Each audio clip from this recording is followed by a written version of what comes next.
We've got a little bit of train signalling to do today, and also we've got to put some pumps in the turbo fuel line. So I'm going to go do that first, and then we'll move on to the train signalling. And then we're just going to monitor a lot of stuff and see how it's going.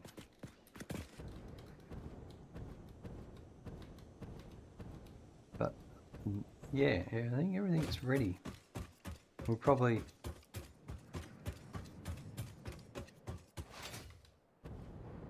I notice that stuff's taking a while to load in. I didn't notice that before the update recently for the birthday event. I don't think it's performing as well after the birthday event update. I don't know, could be wrong.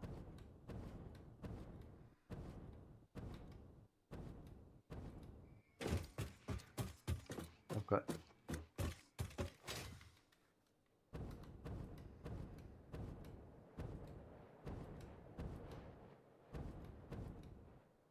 how goes the week so far? Not too bad, Gaz. I worked today and yeah, it was alright. Nothing to complain about. It was a busy day. But I survived.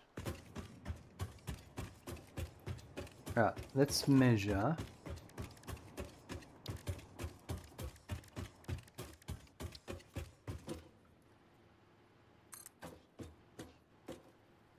Let's say 24 meters.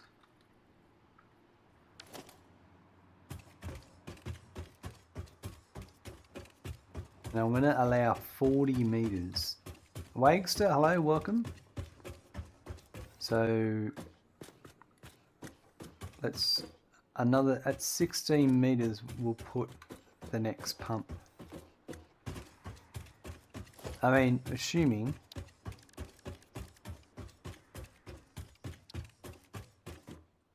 that's okay, so that marks where it should go there technically. I'm gonna put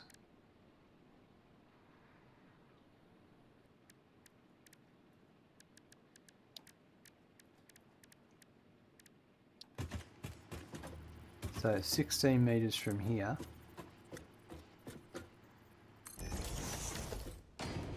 You can't work out the maths for this game, Wagster. That's why I spreadsheet everything. There's a link to my spreadsheet there. That way I'm not thinking midstream. I just look at my spreadsheet and it tells me what I've got to do. Okay, I need power. But the power, I don't want it from there.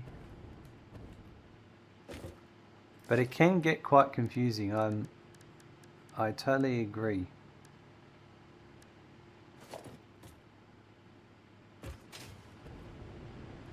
Yeah, do that in there. All right.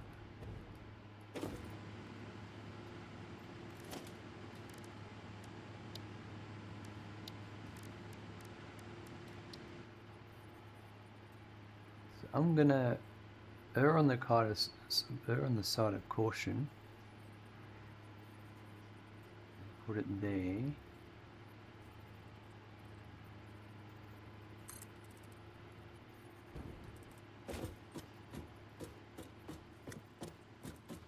Might put it like that. So then there's another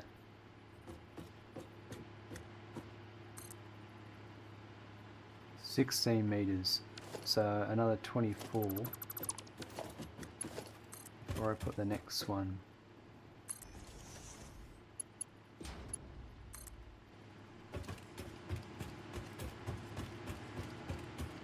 Where's, yeah, it's down here.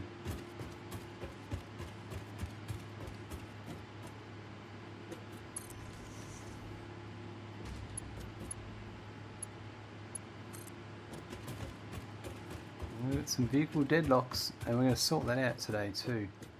I'm sick of those crystal oscillator trucks.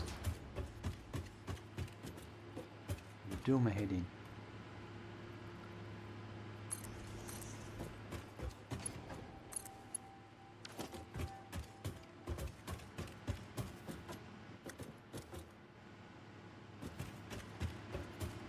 Alright.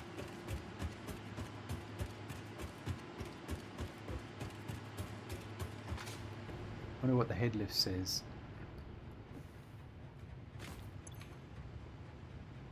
Yeah, still think we're going to need another pump.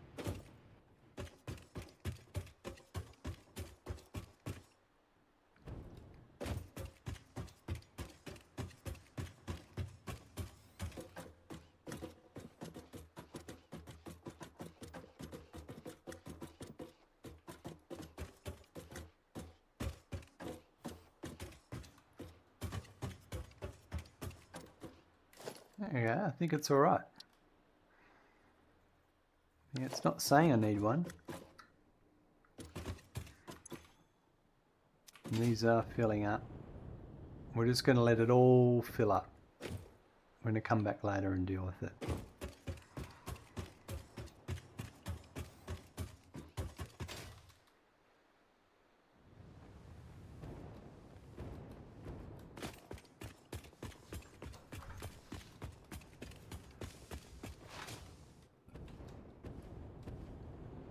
Now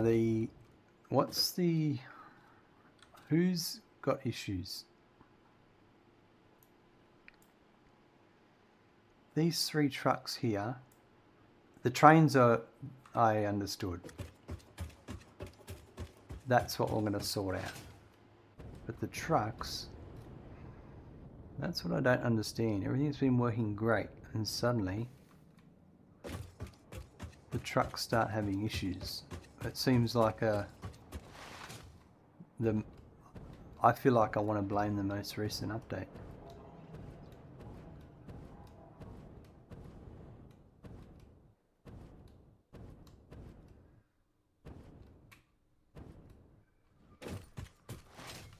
Because all of these have been working pretty darn well.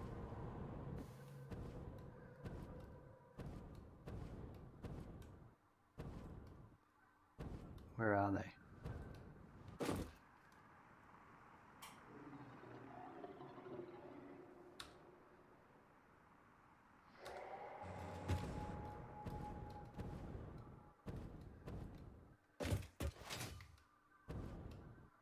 I don't understand it. Like, there's no reason for these 3 trucks to have stopped.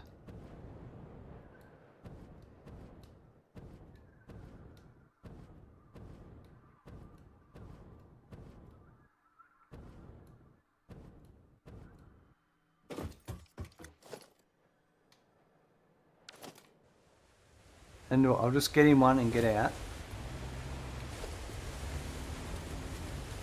And they'll be like, oh yeah, we can go now. So he'll keep going. This one will then go, oh okay, I can go now.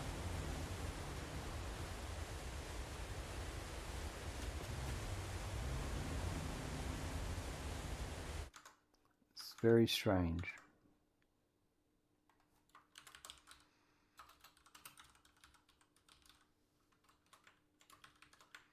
Just going to make a note of that.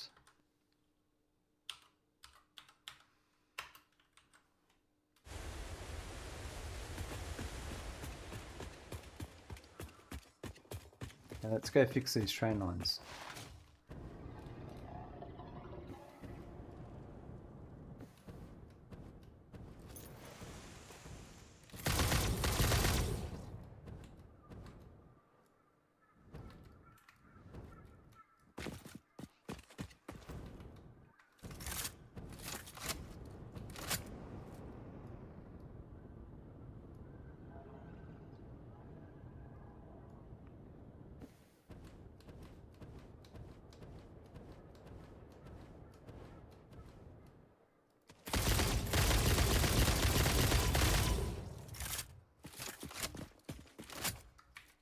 While we're here, we'll clear out this crash site.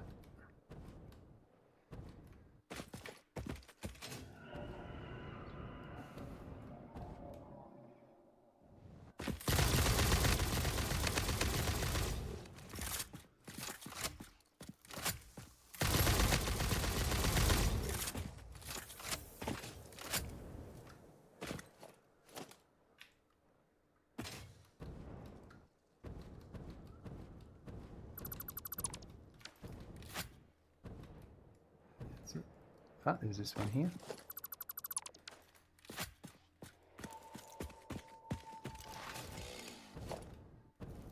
Right, now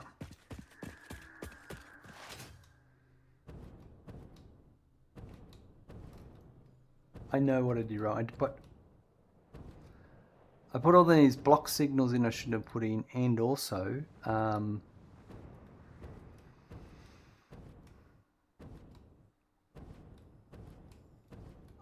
need to break up this long rail into sections. So we're going to do that now.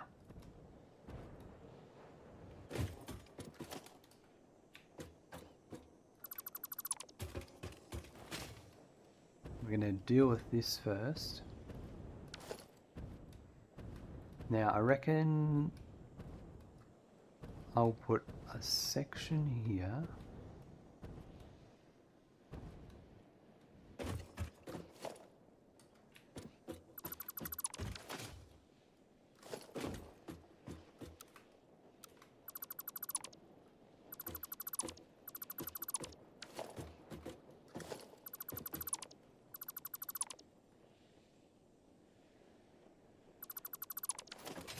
Alright, so we're going to do this. We're going to go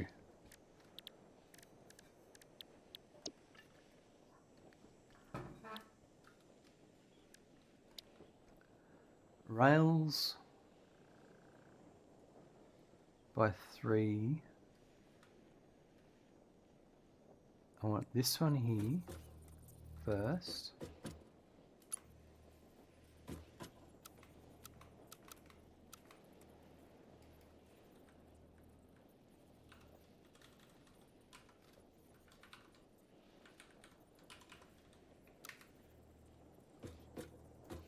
Yep, so that one.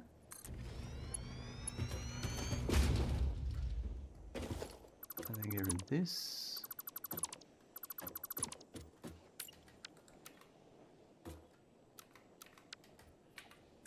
And I want that one. And then I want this one.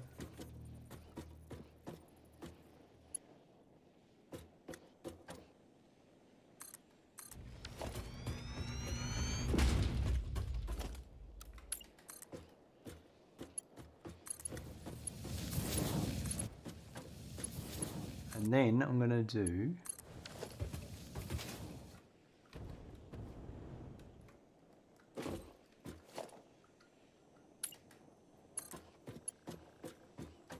that one to there.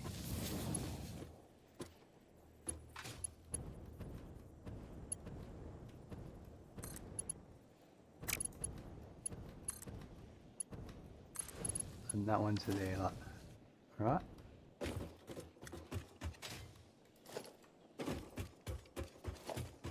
And I'm going to put the signals.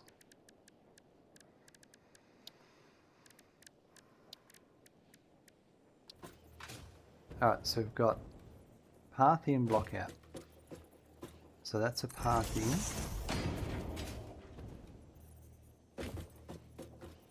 That's a path in.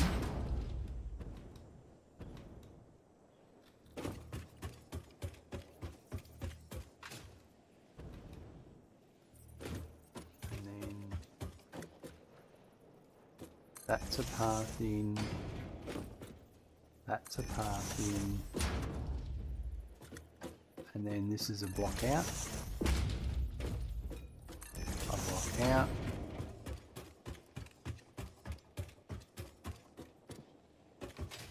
and that's a block out, and that's a block out.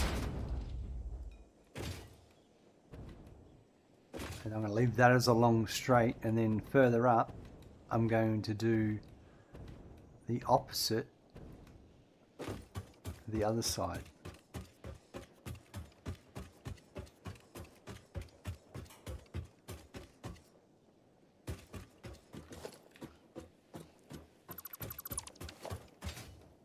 So I'm going to do that over here in this straight bit.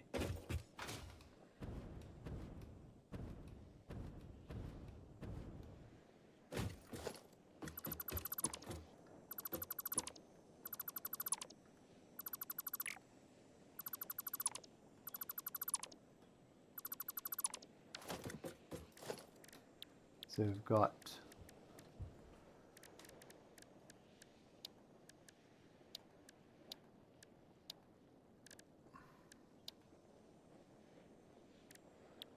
blueprints. 3, a 4, this one here.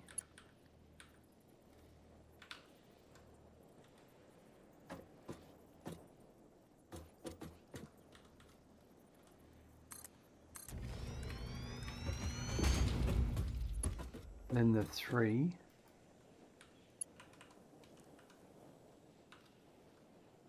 I need to get rid of this.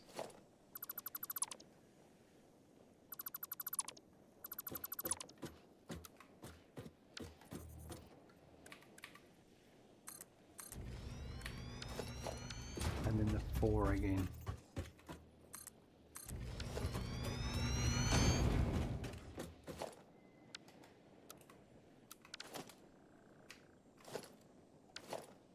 Let's change to the other hotbar.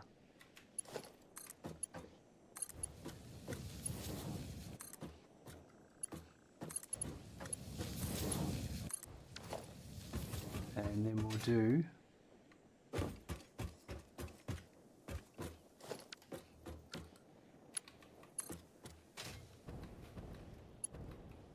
that one there, and that one to there.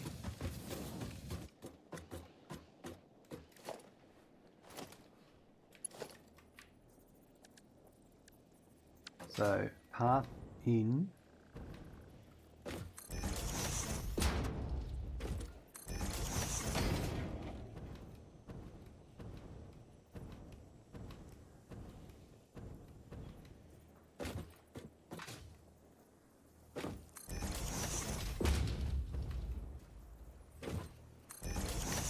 and block out.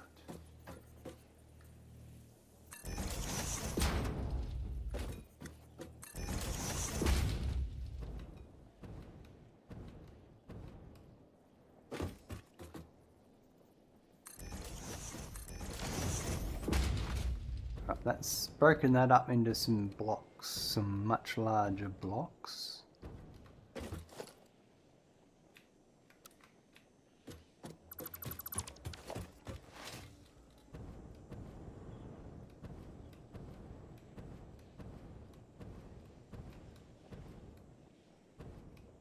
I'm going to go change this.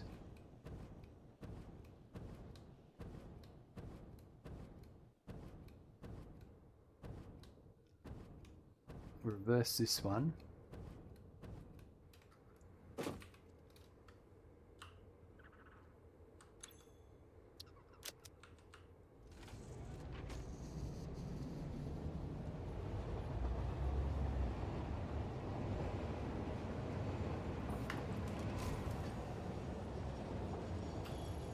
don't want you going here because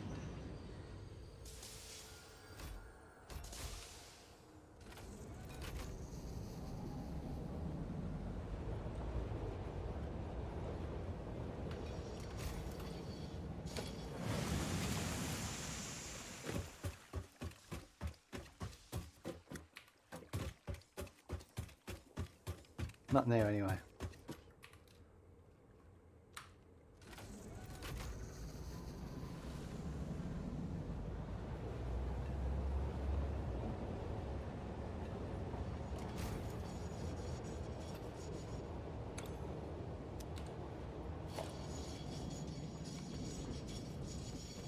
Right, so that one's coming fine. Oh, you want to go up there, don't you? Ah. Oops. All right.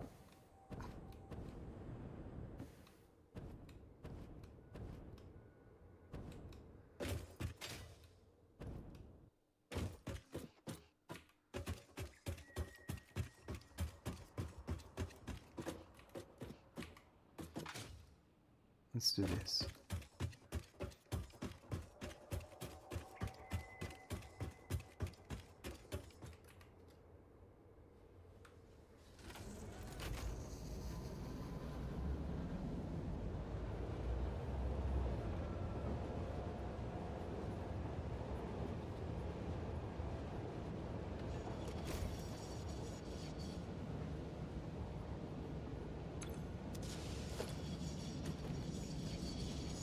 Alright, this one can come through now.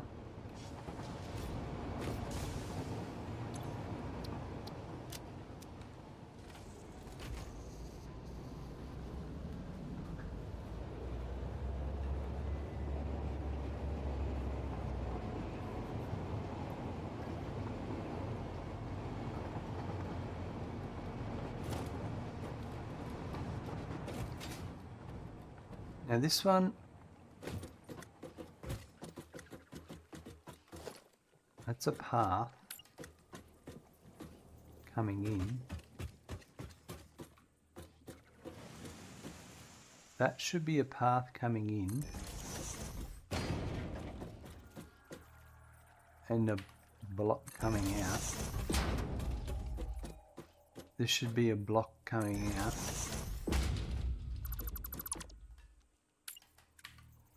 And it should be a path coming in. No, actually, there's no path, so it should just be a block.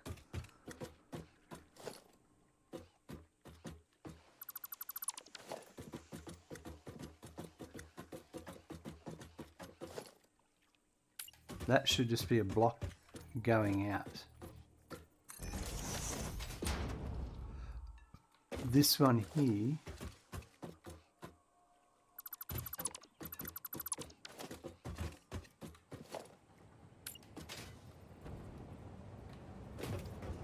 that should be a block going out. Pretty sure that's right. No, it's screwed up there. Unless it's a path coming in too.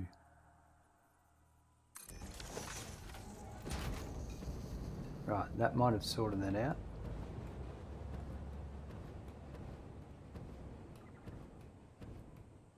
And I need to get rid of those signals up the top there.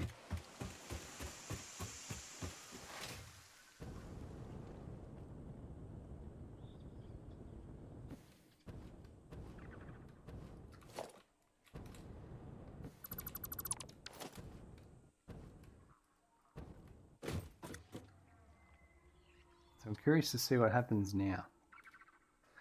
Now, who is blocked? Is it the... It's the crystal oscillator trucks. These are the ones I've got to fix. They're driving me insane. I just want to hang around for the trains for a little bit to see what happens here.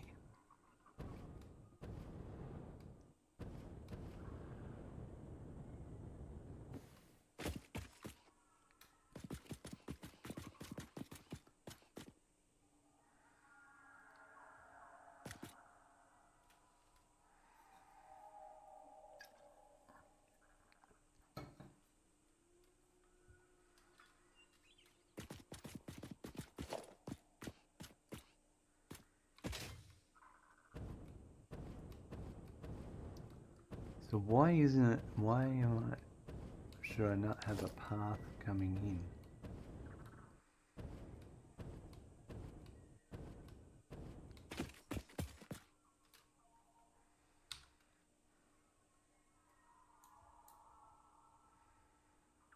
Here's my next train.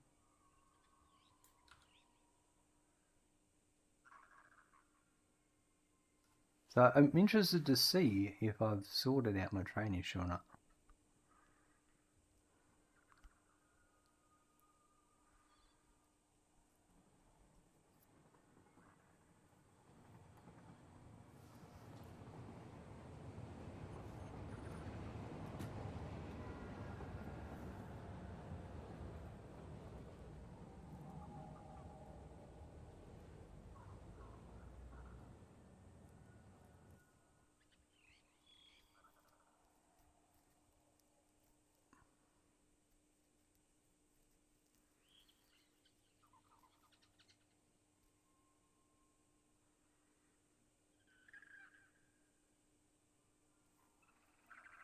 Tooth and hello. How's the train setup going along? It's not too bad. I'm just waiting to see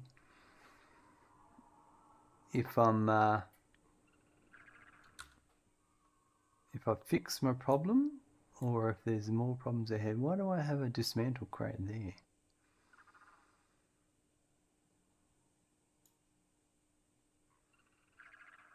This is good because this train's coming along now. This will be interesting to see what happens here. Which path are you going to take? You're going to wait there. You're coming along because that one wants to get on that track, and that one's on that track, and that one's going to go through the middle, I think.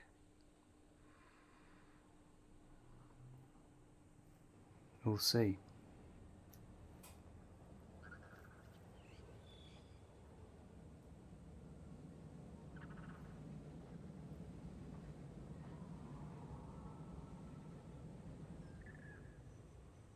So I think my problem here is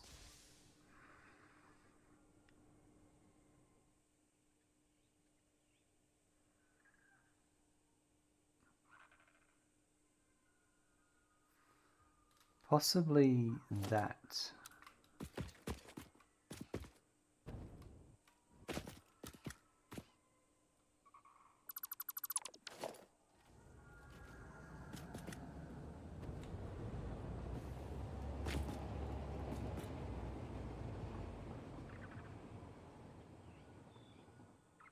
But what's your plan now? Because you want to go. This one should still now be able to get there.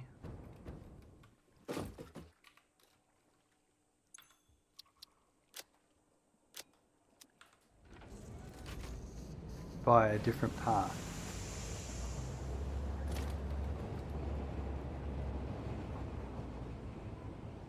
You're just going to change where you do your intersection later on. So then that would mean that I can simplify this here, because I wouldn't have this one or this one here. I would have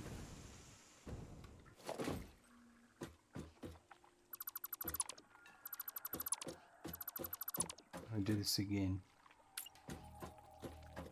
I would have a path going in and also a path going in and a block going out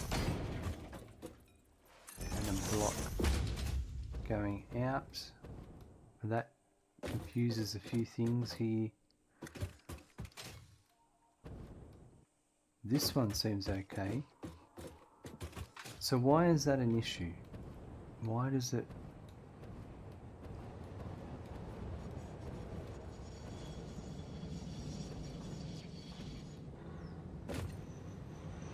Because that... Yeah, okay, yeah, I think I need to replicate this again, yeah. Okay, so that's a path going in. That's all part of that.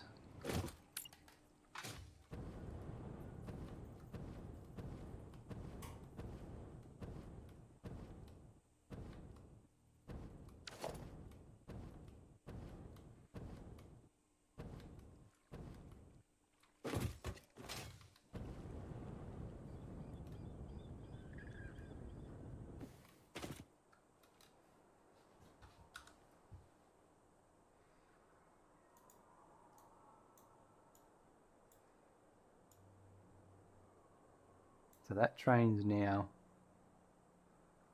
they're probably not going to intersect at this moment. And what have I got here? Okay, this train now has issues because of everything I've just done.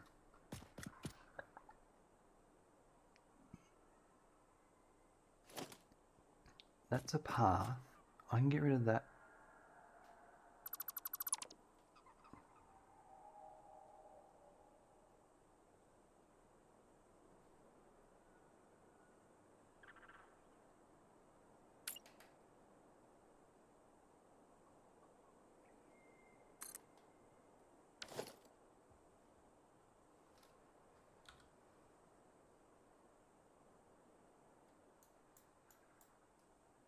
that fixed it.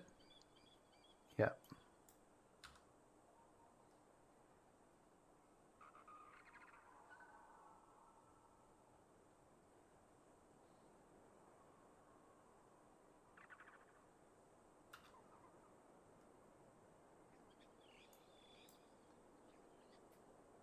Yeah, we've got to fix these trucks out. They're annoying the hell out of me.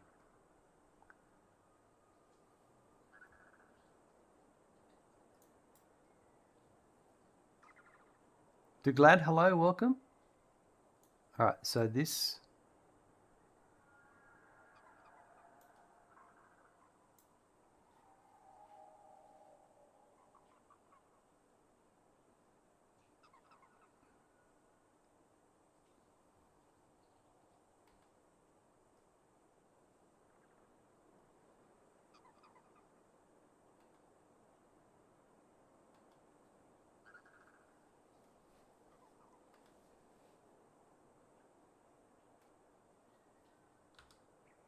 This train's coming. Now that's the first time that train's come on that far track. It used to come on that inside track. So by getting rid of this cross into here, that's helped.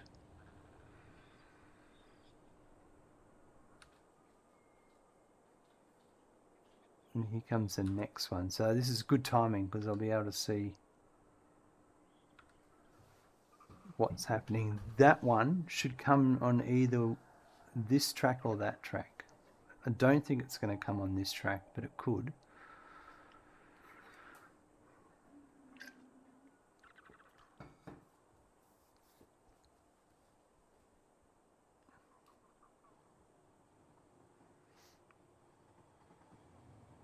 Okay, it's come on the outside track. And it's going to go there and straight through.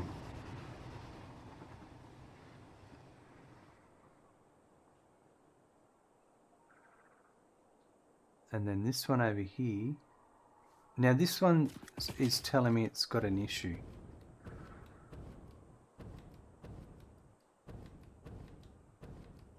So what's its issue? It's got... If there's a path signal there and a path there, if I get rid of that, and I get rid of that,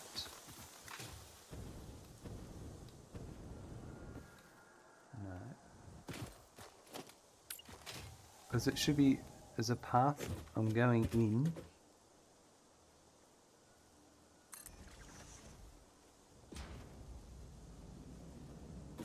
That makes it want to move.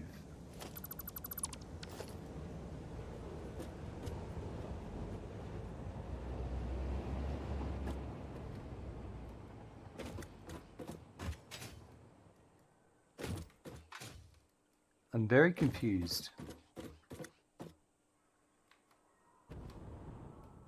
I'm almost like...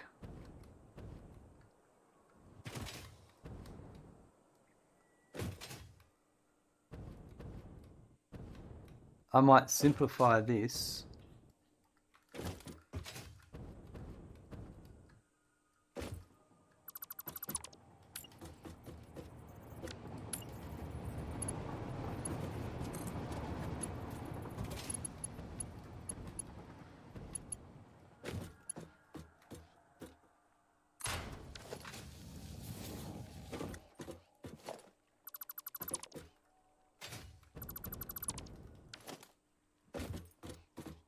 And just have that.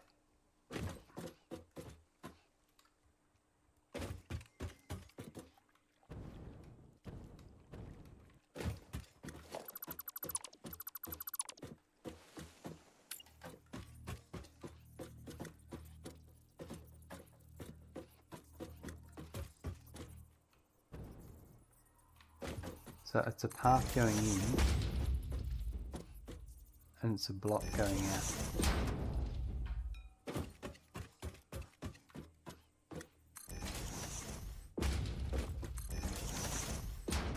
Yeah, so we've got separate blocks.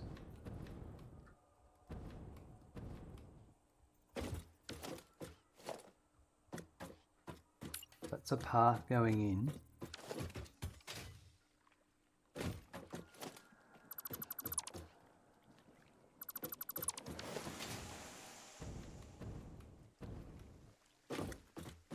So then that there.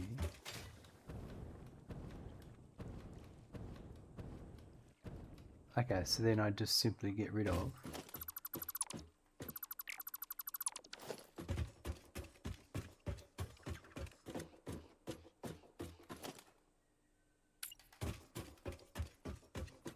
that's a block going out. And do I put a path coming in?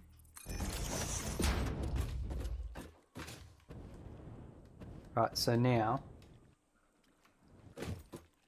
the only purpose of going this way is to go to the train station. That's the only purpose.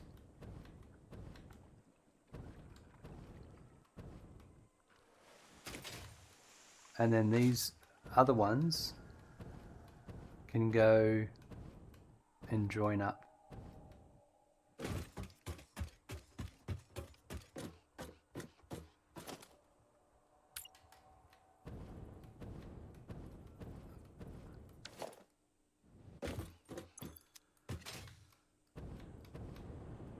Where's this dismantle crate? I need to get rid of it, it's annoying me.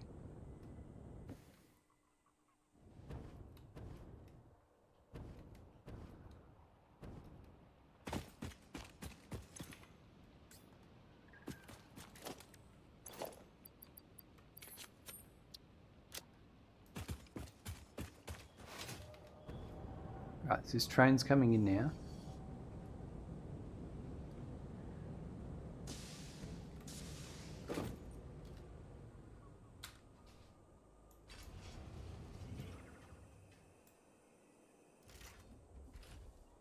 That's the other one coming back.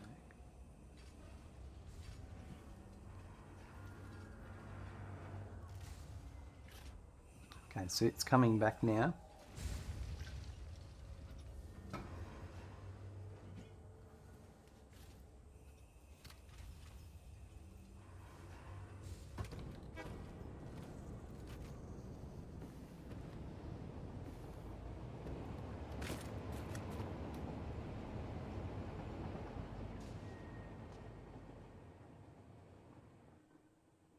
Alright.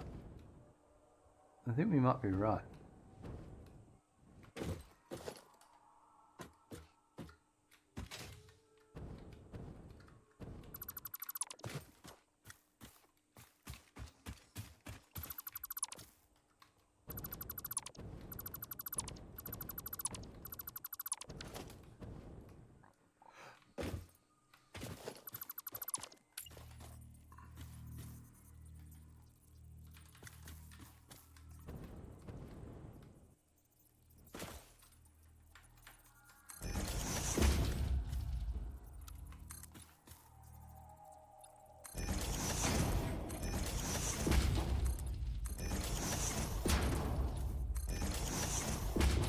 Just fiddle around with this for a bit.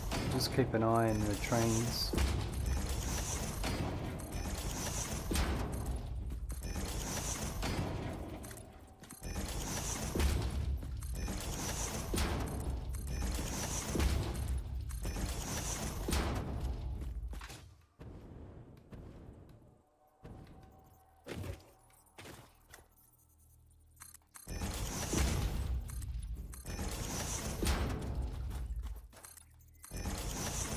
We're going to deal with those quartz trucks.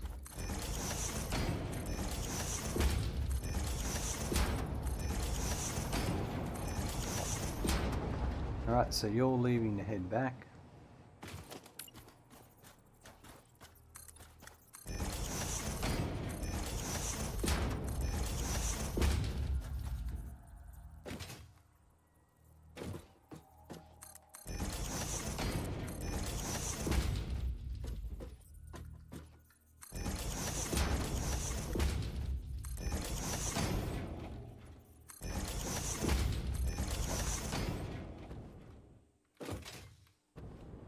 Alright, I think my trains might be alright now.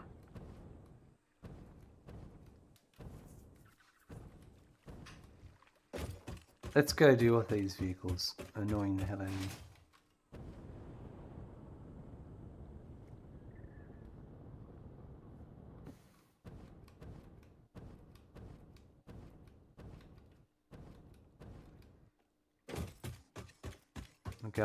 We're going to go and pause all the vehicles at the other end, and then we'll re-record the 3 quartz trucks.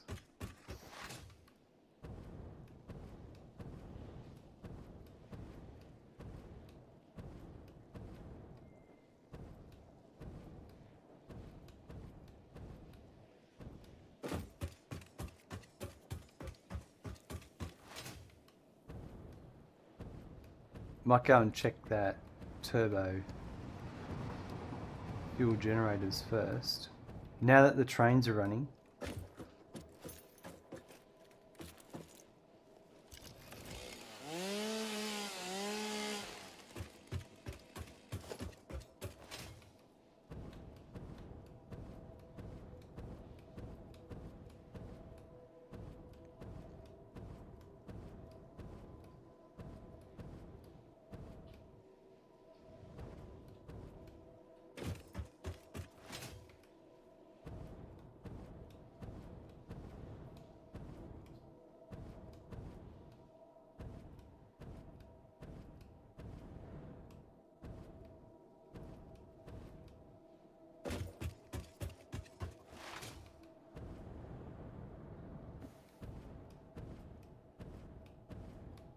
so I'm interested if a train...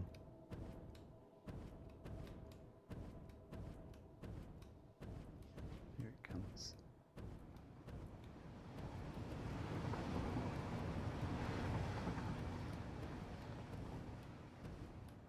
And you make the decision there, way back there. Yeah, right. Okay.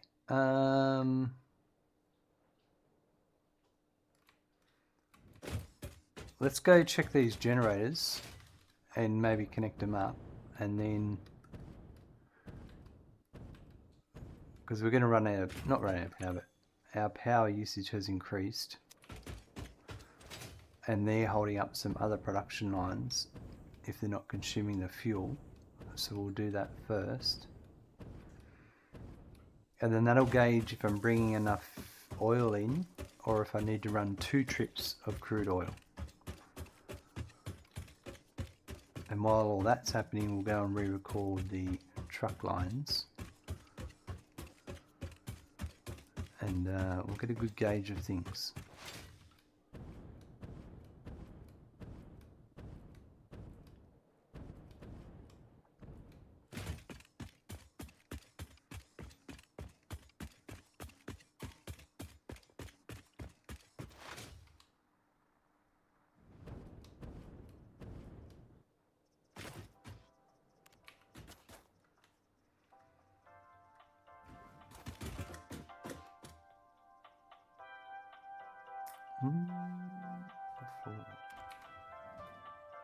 It's the next building over, isn't it? No, not that floor. Next floor. The train's coming back now.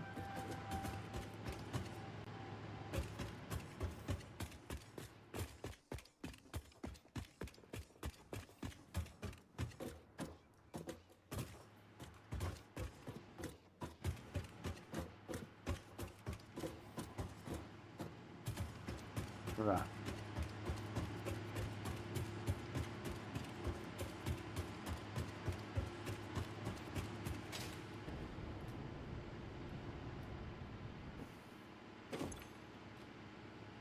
Alright, they're all full by the looks of it.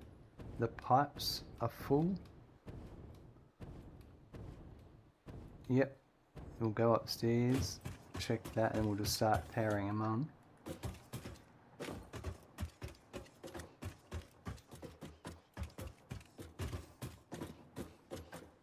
Pipes are all full. Alright. Oh, I didn't add the power.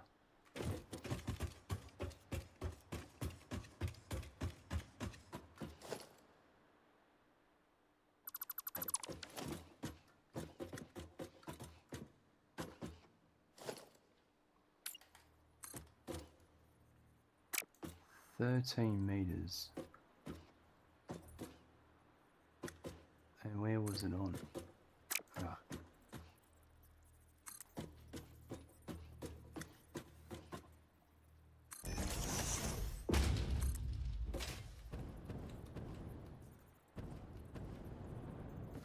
Yep, that's fine.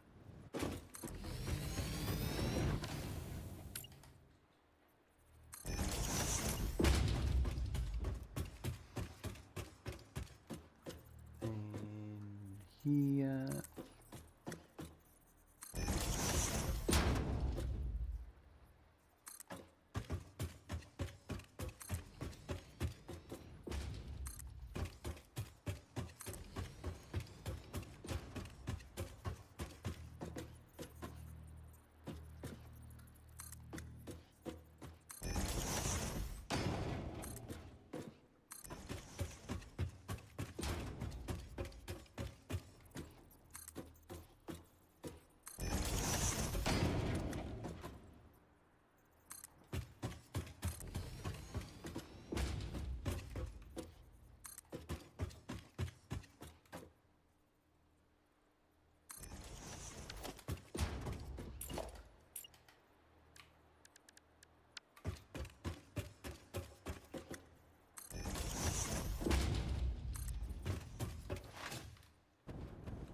Alright, let's go down here.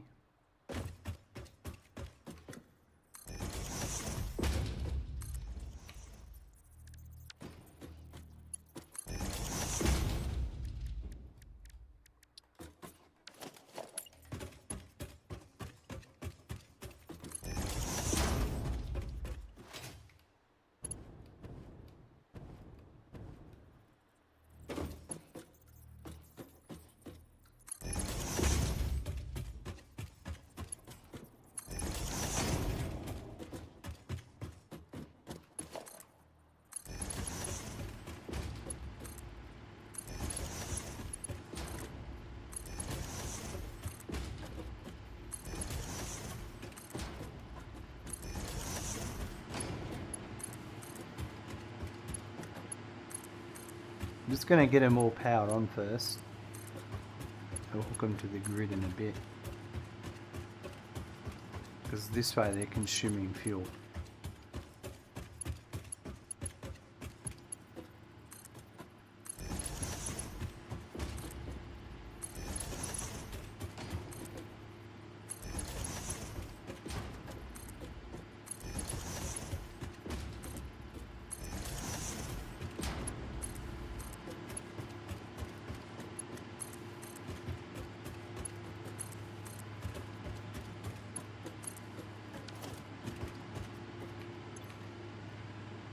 So that's $13.75 on each side.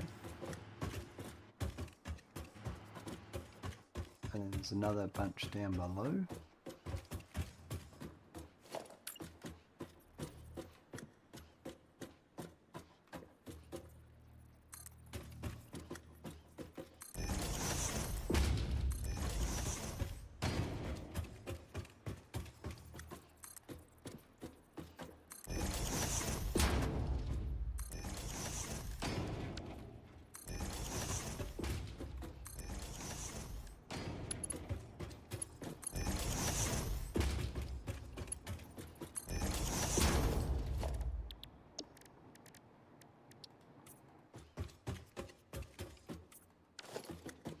Right, let's hook all these ones up. These ones will go straight into the big grid.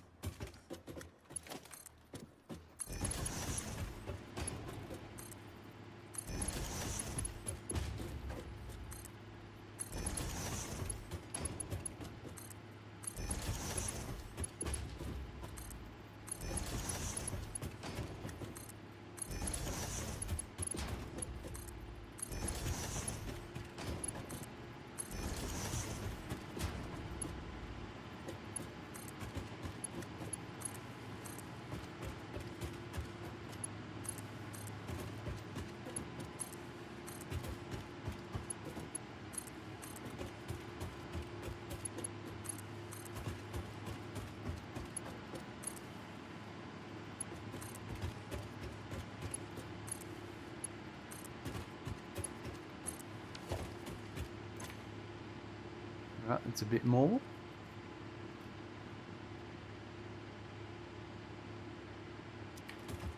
We need more to deal with our maximum. And then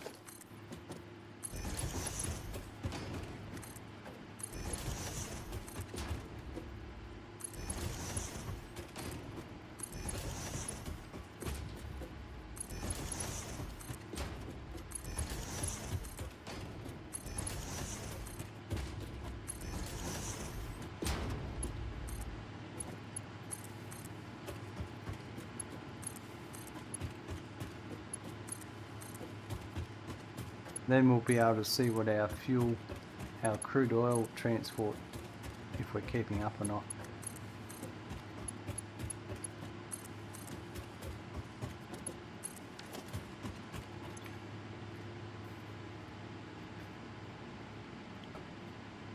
Alright, let's connect the ones from upstairs.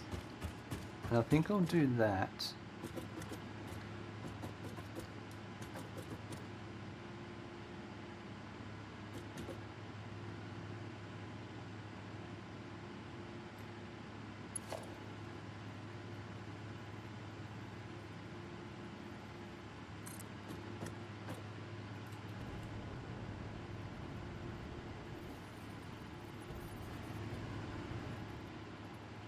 Go.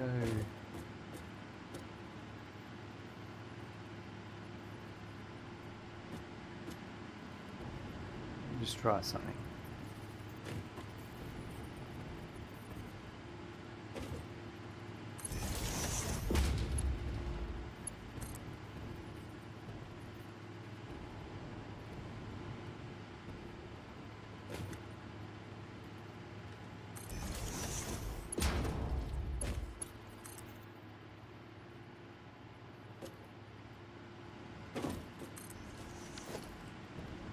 As long as that looks okay. Clips in. If it clips in, maybe.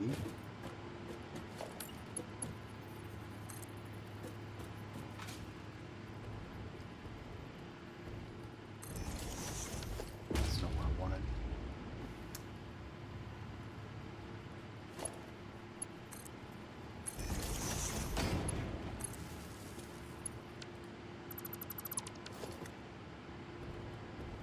Still clip.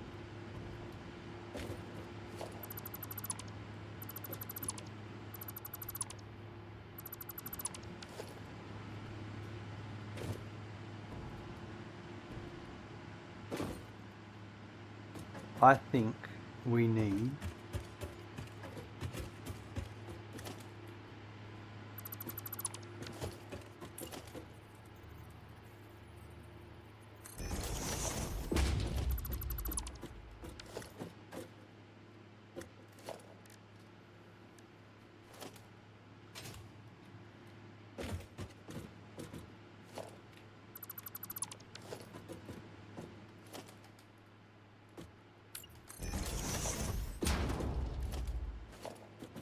Is that the halfway? No, it's not. That's halfway.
Let's do this.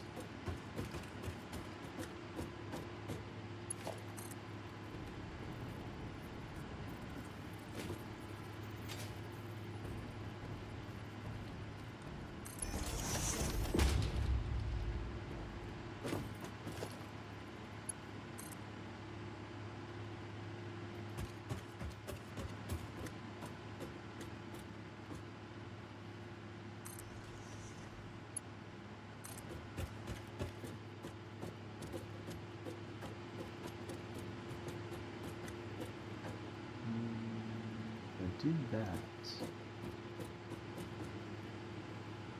to there. That's all right.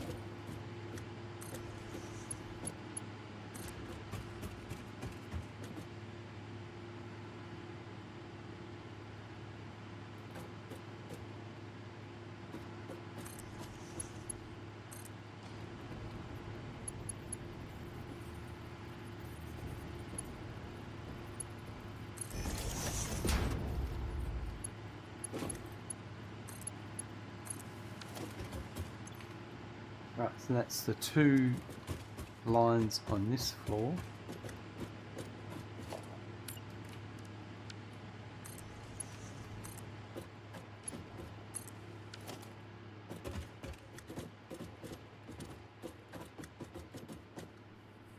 And then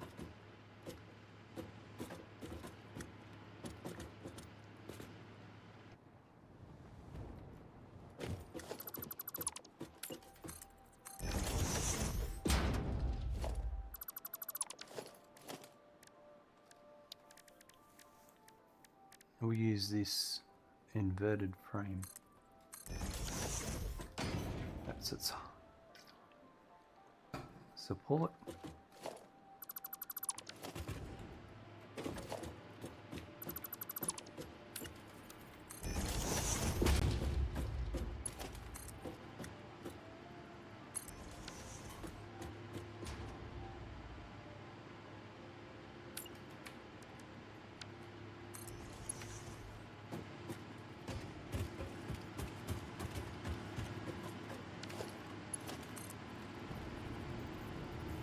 And I only need to do one side for this one.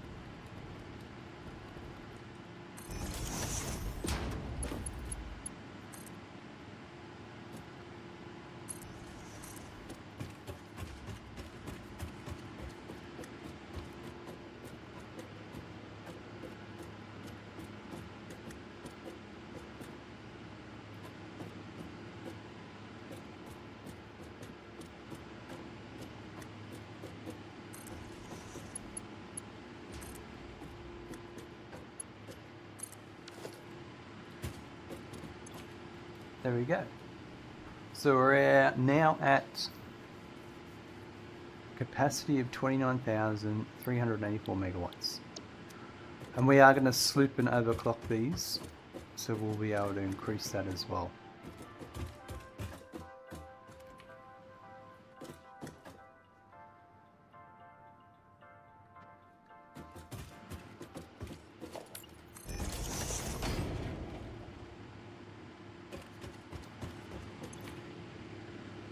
We just need to keep an eye on it now because I don't know how the refinery is. We need to see if the crude oil coming can keep up with all the demand.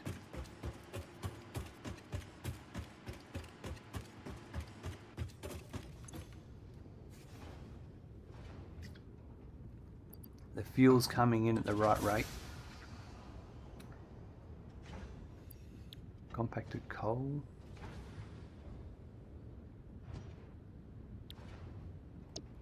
It's coming in at the right rate.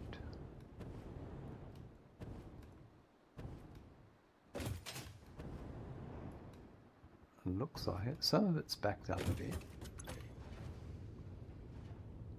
I've just got to, it's all got to, yeah, 74% efficiency. It's all got to pump out what's in its, yeah, it's all gonna, this is gonna take a while. That's fine. It's funny, the outer ones it works on first.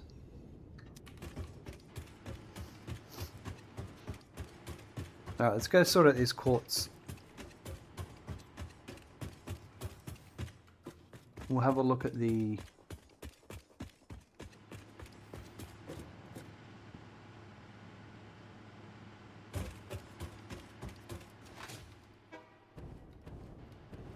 so over here, this is the incoming heavy oil residue for all of this stuff. So that fuel is now pumping out and that heavy's coming in. So that's happening. These are going to be a while before they're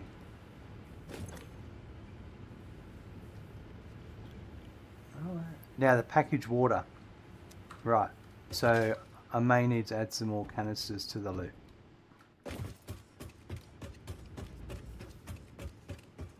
That's something I wasn't sure about. So let's go throw those in now, because I think that's holding things up a little bit. That's not a big deal. There was only so many canisters I could preload.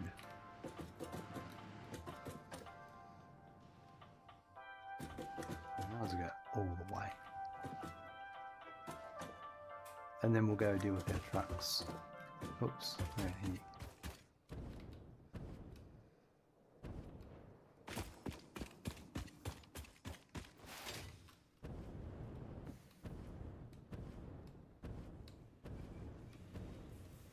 Let's see, is production keeping up?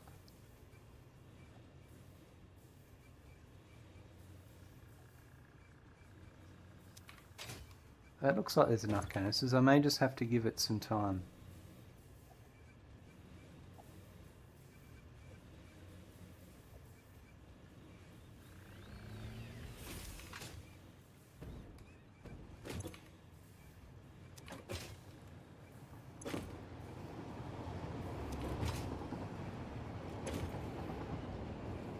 This one is empty. This is a separate line.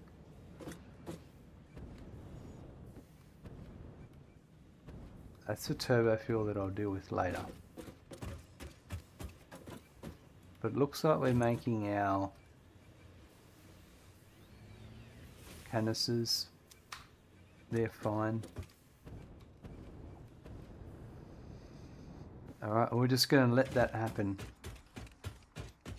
Let's go and deal with our quartz crystal.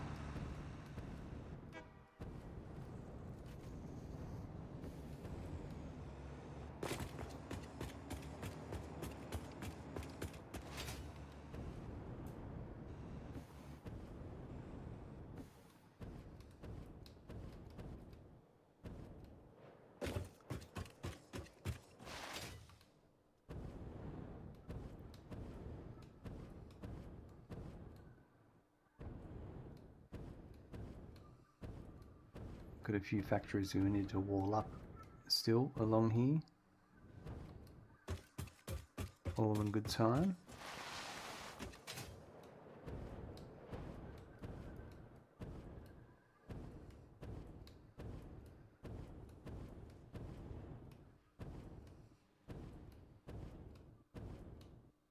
What's interesting is, so one of them's working all right.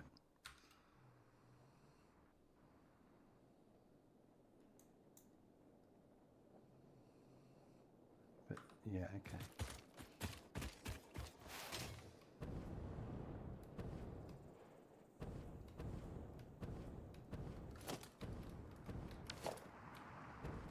It's one of the iron ones that are being held up by the looks of it.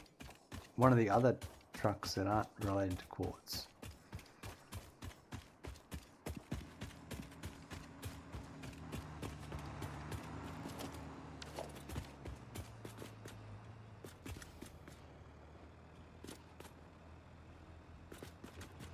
We're going to pause all these trucks.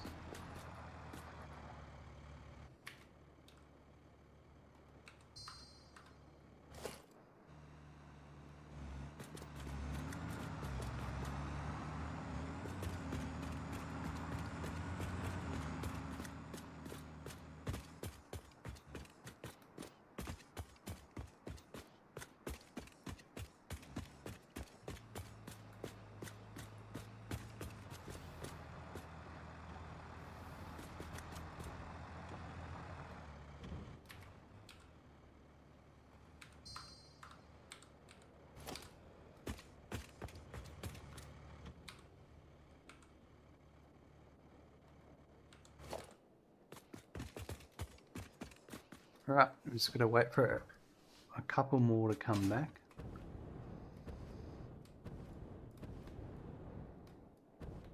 There's at least 2 that were working.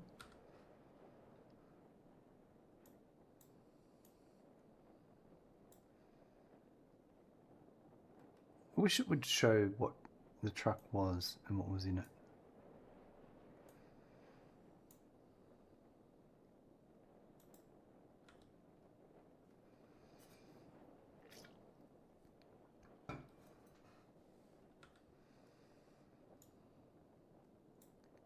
Here comes one of them.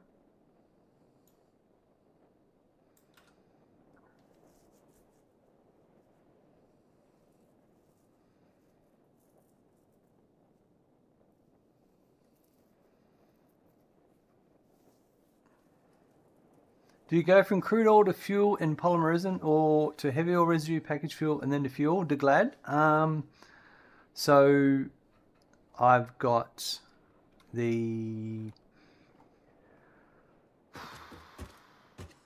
I've got plastic and rubber making heavy oil residue. That heavy oil residue is being made into diluted packaged fuel. That diluted packaged fuel is being sent to turbo fuel. And that's for that new one I've done. And then I've got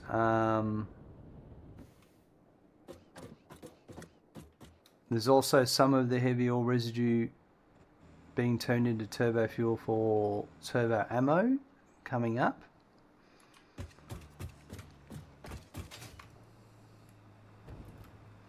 And the plastic is used for the computers and circuit boards, because that was the goal of everything, was automating computers and circuit boards. Alright, so there's one truck now. Yeah, so computers, going back a couple of weeks ago, that I needed to automate computers. So this is everything that's gone on. And then there's also some heavy oil residue that's not going into turbo fuel, but is instead going into petroleum coke that's getting turned into steel ingots, and that's going to be used for steel production lines coming up. So I've done a bunch of separate things in advance, and so the next thing after computers I've got is modular engines. I've got a lot of the raw components made for modular engines, and now I just need to change. Now I just need to put it together once I'm happy that the computers is working.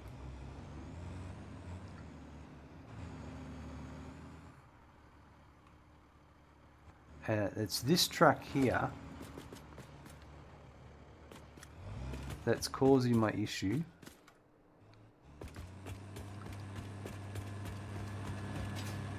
So I'm going to change how I do this. So this is 19, 18 and 17.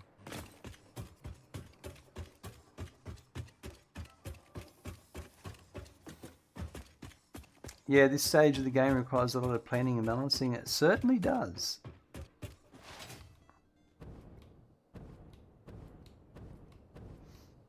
So we're just going to head back over here, pause that, then I'm going to go back and sort out that factory.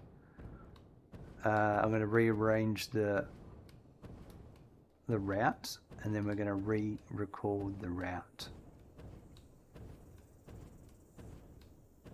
And I think I'm going to change how I kind of like how this works. Well, it's not a big change. So the problem we had back there was the trucks that were leaving the factory are blocking trucks driving past, because their path is so close to the road with other vehicles that when you record the path, a couple of nodes get deleted off because of the way it adjusts the path for the truck stations. So instead of coming into the factory, stopping at the truck station, and then exiting straight out onto the road, we're going to come in via the road and then we're going to stop there in the truck station, and then we'll exit out the other way, and that should then alleviate the problem we're having. Because the trucks leading up to entering are going to know and are going to stop. The problem has been because they're exiting and there's not enough nodes there to plan. This is my understanding of what's going on. Which would be fine if you were working elsewhere. It wasn't a main thoroughfare. It could be running in the background. But that's just the problem, guys. I've been over... It doesn't sort itself out, guys. That's my main issue. I've had this happen on several different days. I'll fix it. I'll go over to where the train line is, and I have to... And they're still blocked for an hour or two. They haven't changed it. It's just that the way I've designed this isn't a good design. So I'm changing how I enter and exit the factory. That's all it is. It's one of those things that doesn't appear until you let all the vehicles start to overlap and come through at different times. And that's what's been happening.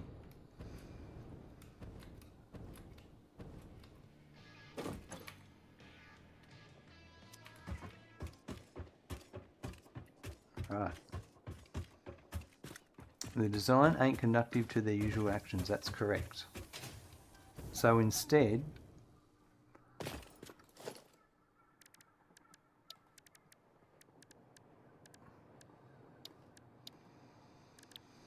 we're going to make a few changes here. So, patterns, straight arrow.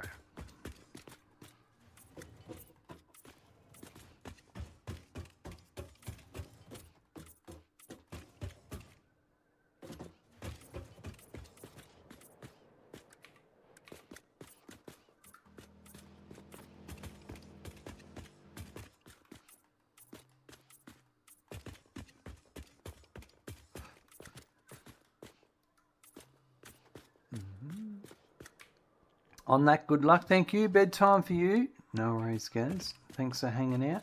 We'll chat to you later on.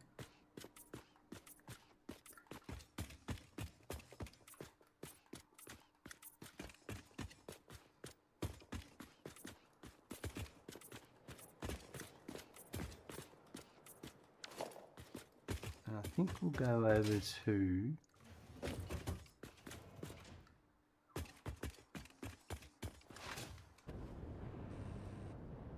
So there's still weird stuff that happens, but that's the stuff that sorts itself out.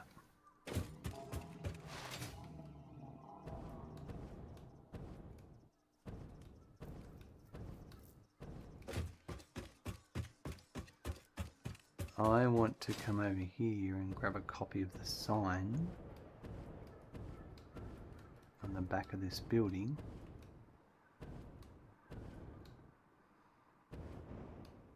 Now, let me just...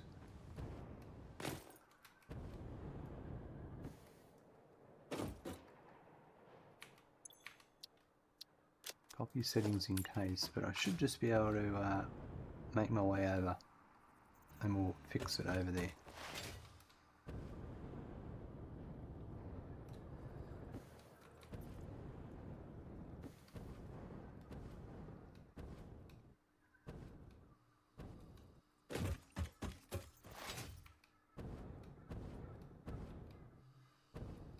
Because we're going to enter in this way now.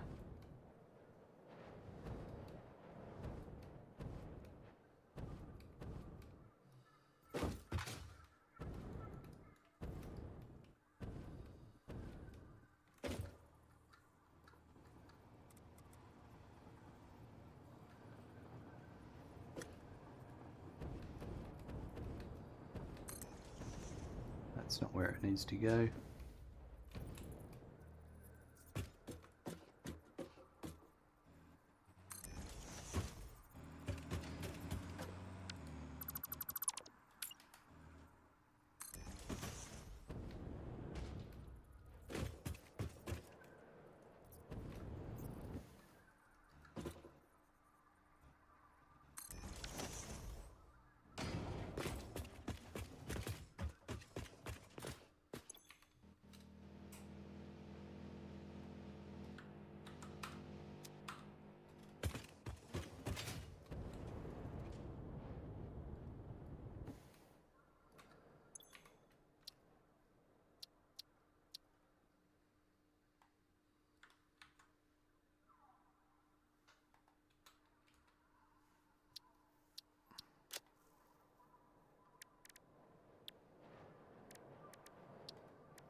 Rightio, and this one.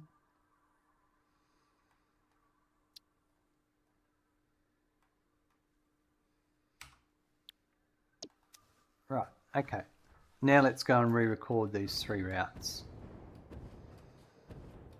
Because I know how to do this pretty straightforward. And then when they come out, they're going to come out. Oh, look, someone came up through here. I didn't fix it. They'll come out, turn, and go up, back up that way.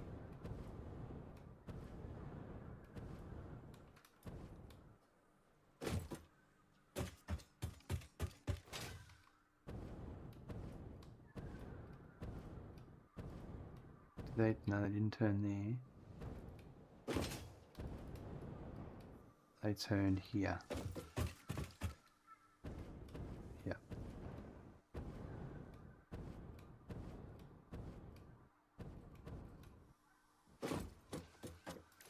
Let's try something.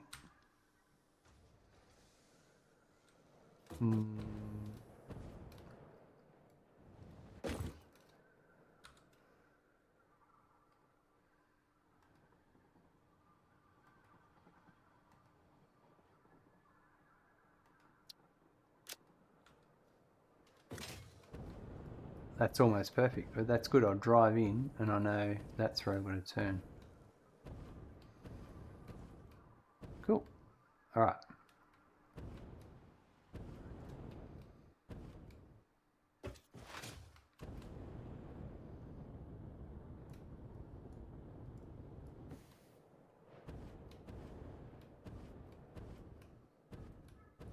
Let's redo the recordings.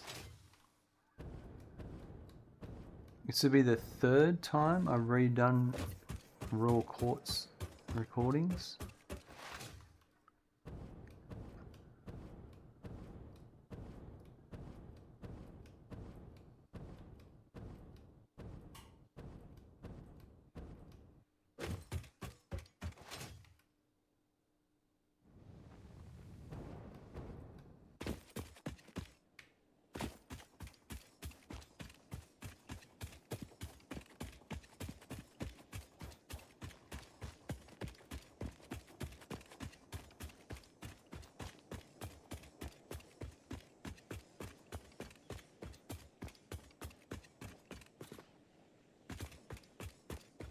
We'll start off with this one, number 17.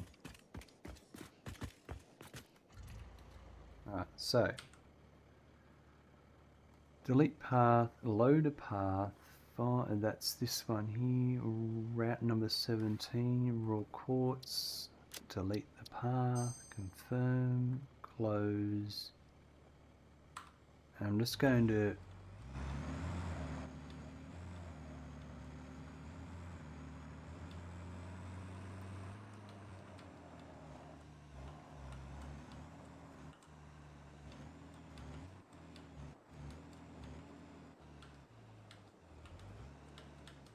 Start there.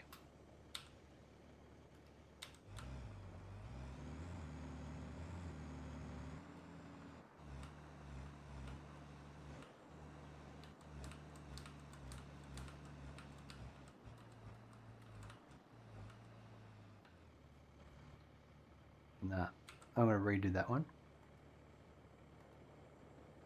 Sorry. I was too close on my turn.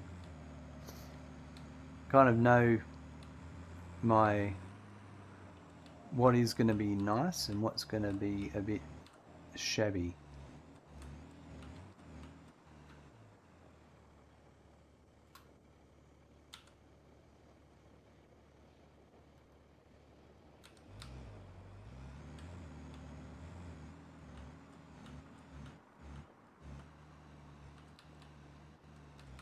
That's better.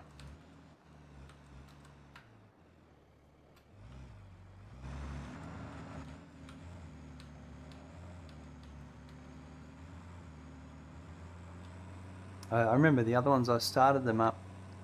I started their recording up here. I might do that on the next ones.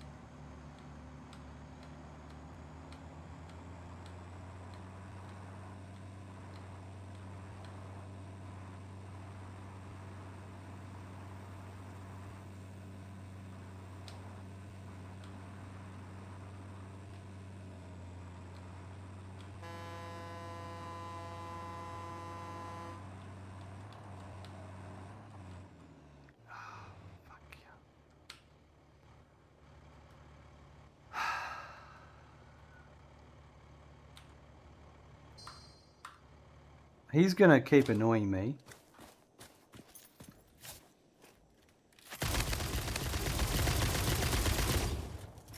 I just want to get rid of him for the recording.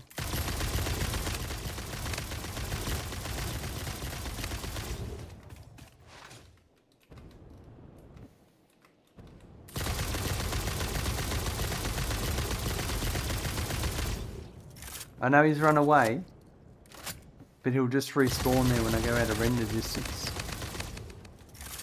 But if I kill him, then hopefully he'll stay dead for a while.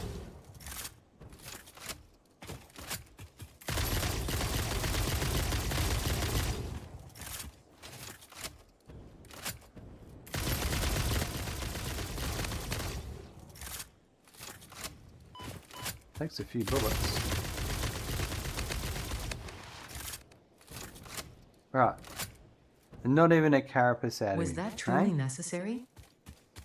Yes, it was, Ada. Yes, it was. You saw what happened. Yeah, and because I left the truck, my truck's no longer here. It's way back where I started the recording, I believe.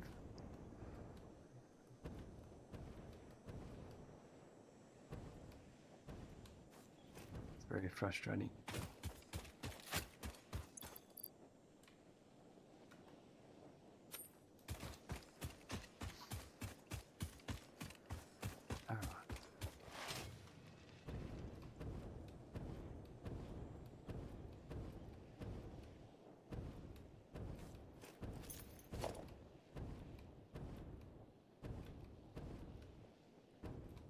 If I'm correct, there should be a truck down here.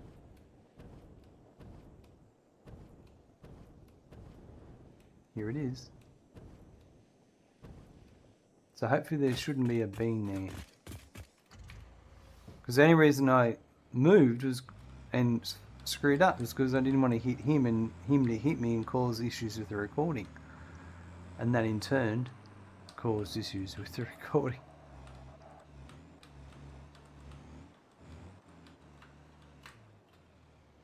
Just going to make a note of that.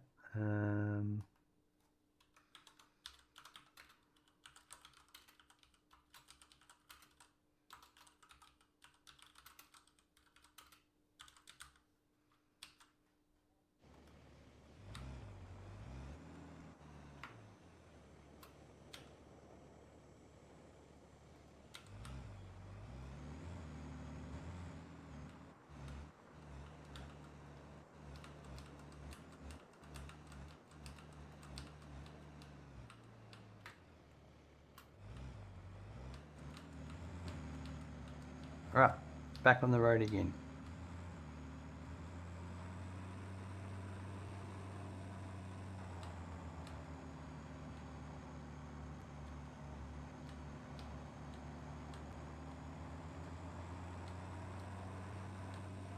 G'day Sponget, how's it going?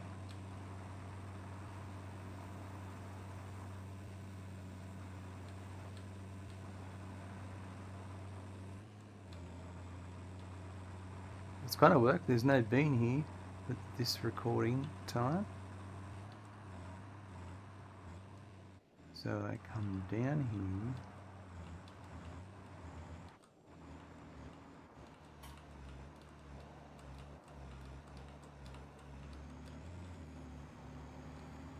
We're re-recording my quartz routes that have been causing deadlocks.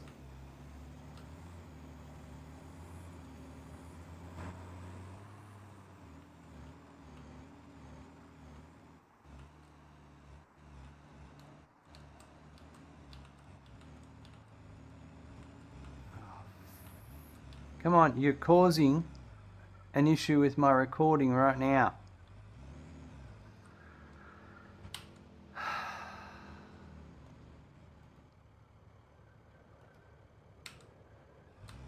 Right, we'll start that again. We'll start it from here.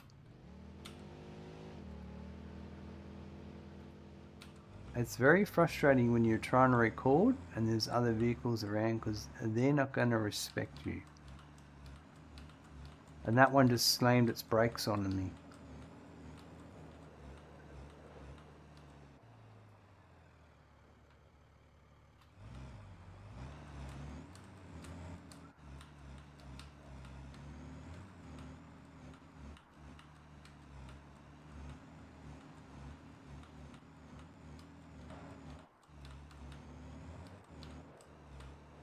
So I was going to...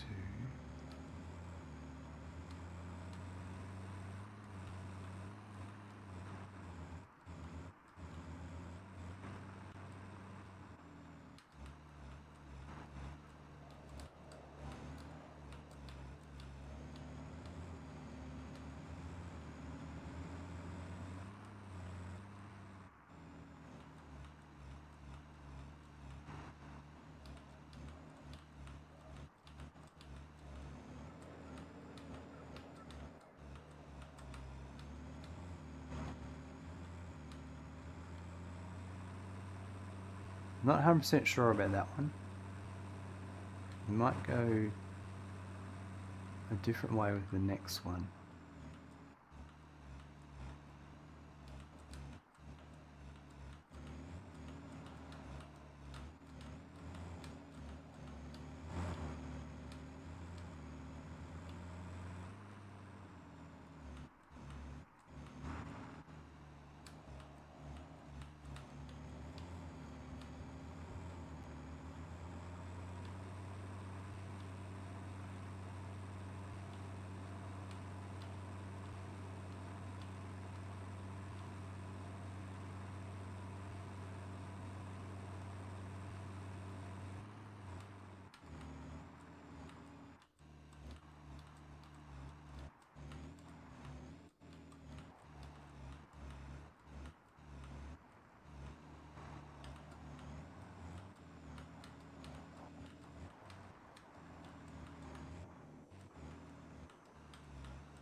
Right, into there.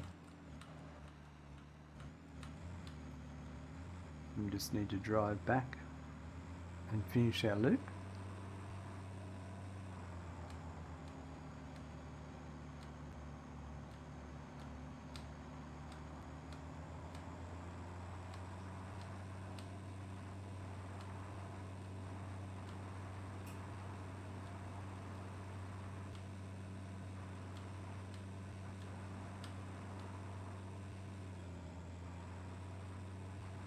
Look out, lizard doggo. Ooh, I knocked him over. I hope that didn't kill him.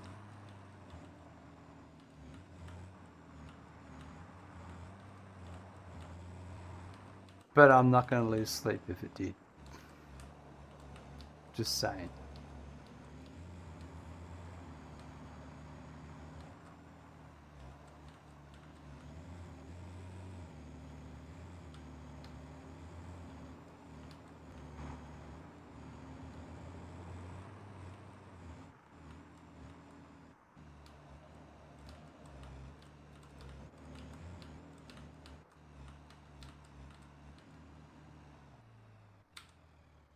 Right. That's...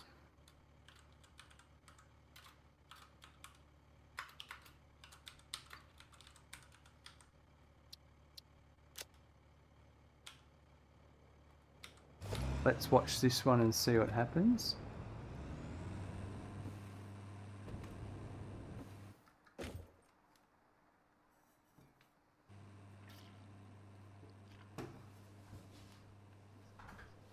Ignore this reversing bit, this is normal. So these two should talk to each other. He'll break, yep. Which is better than what was happening.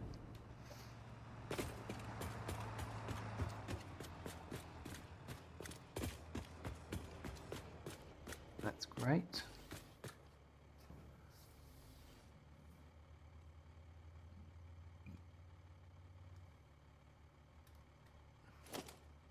He's doing a full unload. No, not a full one. Excuse me, but a fair amount. Oh yeah. A full unload.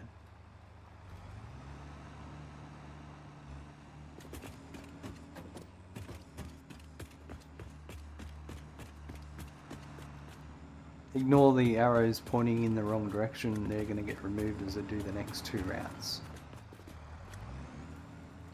Perfect. That stopped as it should have.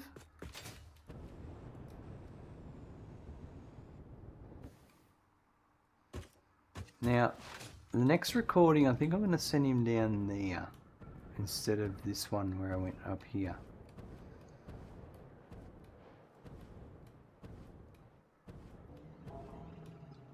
It'll be okay, but there's a bit of traffic that passes through some of these intersections, so...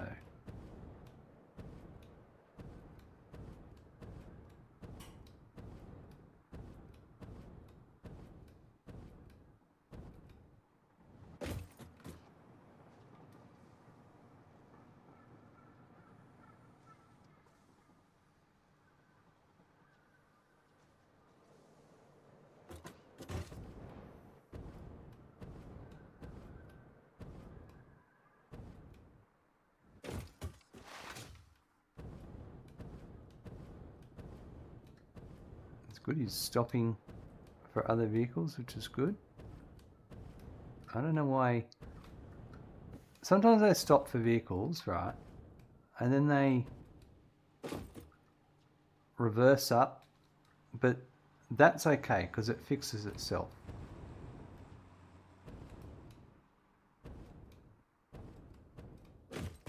It's when they deadlock. That's what you can't. They don't fix themselves on a deadlock.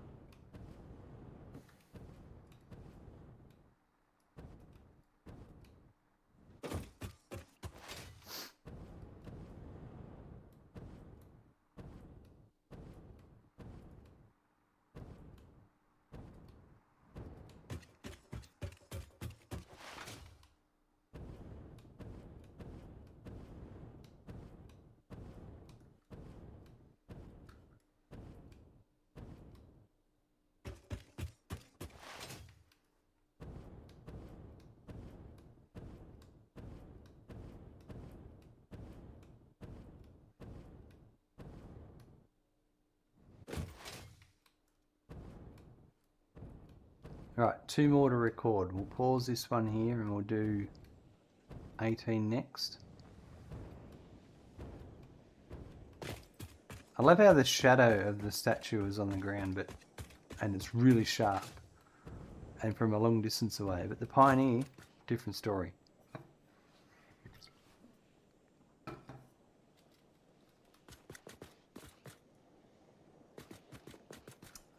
I'm going to buy a new statue, maybe by the end of this episode.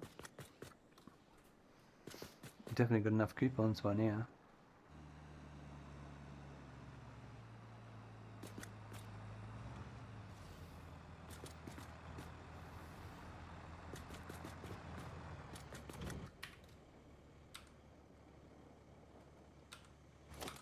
Right, let's do number 18.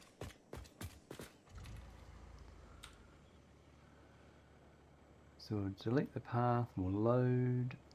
This is it here. I'm going to delete the path. Yep. And that. And I'll just go up here.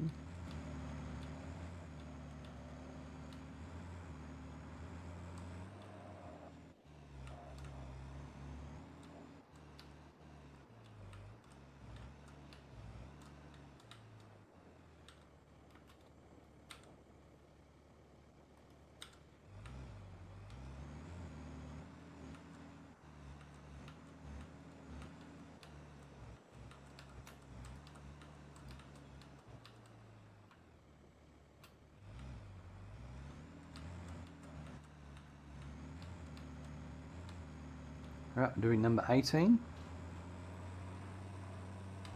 I wonder what recording these with the controller will be like.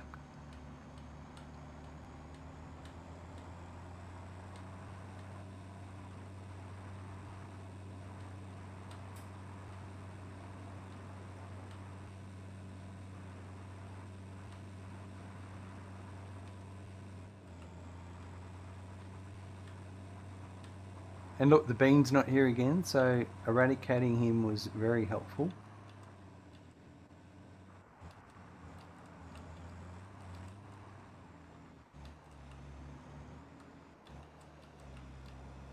It was the humane thing to do.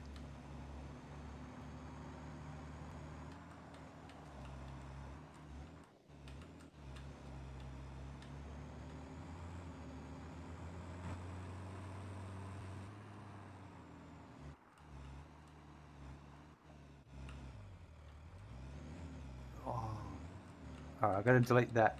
Got stuck on a node there, I've got to delete that pause. That's okay, that's not a big deal. But very frustrating when it does happen.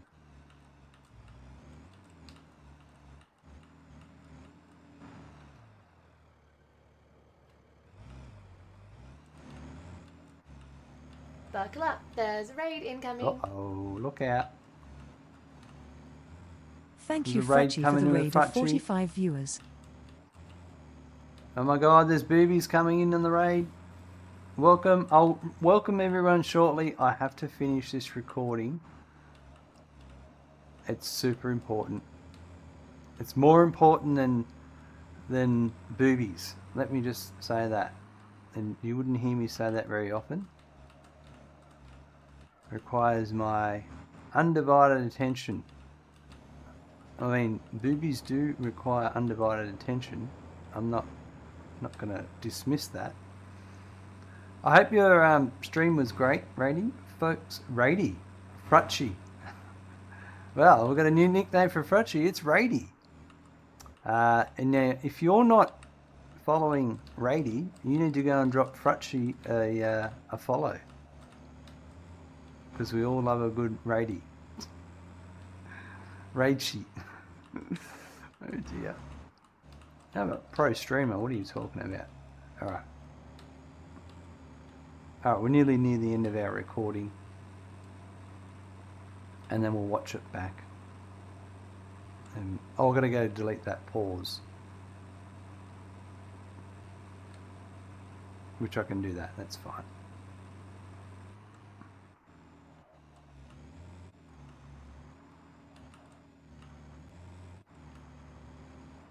Alright, we're coming down here. Here's our flags.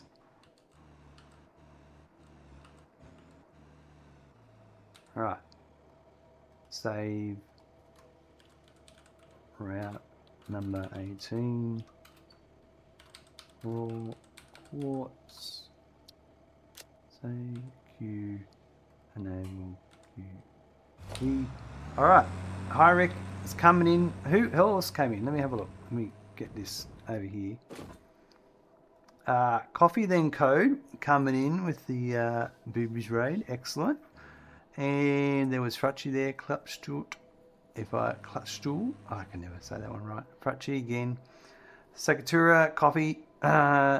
Also at Frutchy out. Don't know where that came from. I don't know, yeah.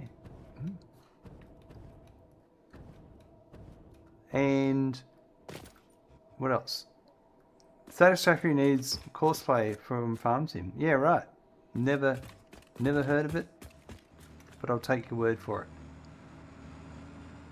it. Just before she rated, she said Frutchy out. Well, you know, that's a very pro streamer thing to say.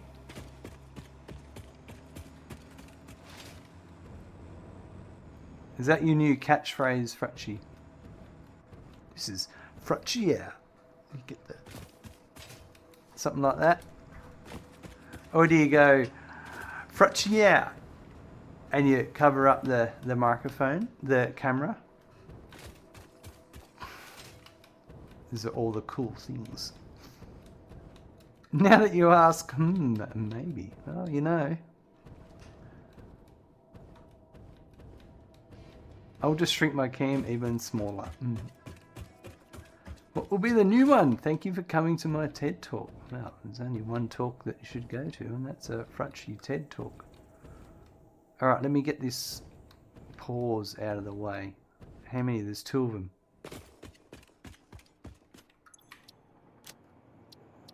Delete that. Was it just the one? I think so, yep. Alright. Make your can pop like the bubbles. There's a good idea. But too much work. Oh my god, Frutchy. No, it's not. Sounds like too much lazy to me.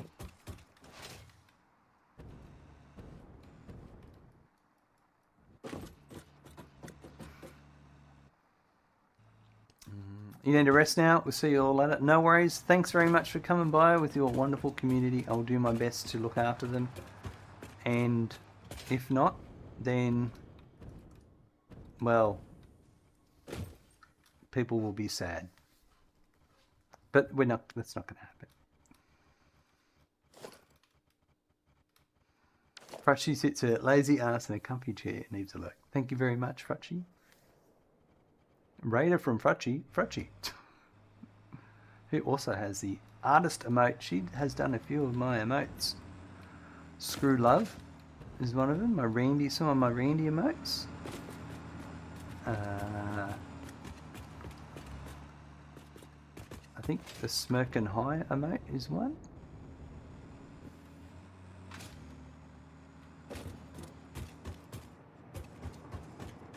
Alright, we just got to do, after this truck, one more truck, and then we're done, and we're going to go and check on the fuel after that. And see how all that's going. And then we'll check all of our actual computer production line and see if it's actually working as intended.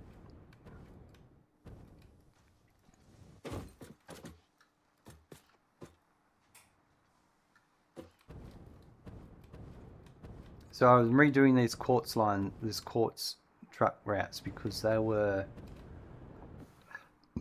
deadlocking with other vehicles because of things and stuff. Trucks are very reliable if you have a nice consistent route and there's a few little gotchas that you just have to be aware of. And I run into one of those. And it has to do with how when you complete a route, all the nodes within a truck station that it passes under, some of them get deleted and put into obviously the pause for the load sequence. But that deleting of those other ones can have a consequence when it leaves an area. So I was leaving a factory and heading straight out onto a road, and that was too close to other traffic that just caused a deadlock to happen. So now I've made it so the trucks enter in that way and then pause at the station and then exit from within the factory another way, and that leaves a lot more nodes, and that problem shouldn't occur anymore. We'll only find out soon enough. I've got about 38 trucks in this city, and these are the last 3 that have been giving me issues. There have been some weird other issues that happened, but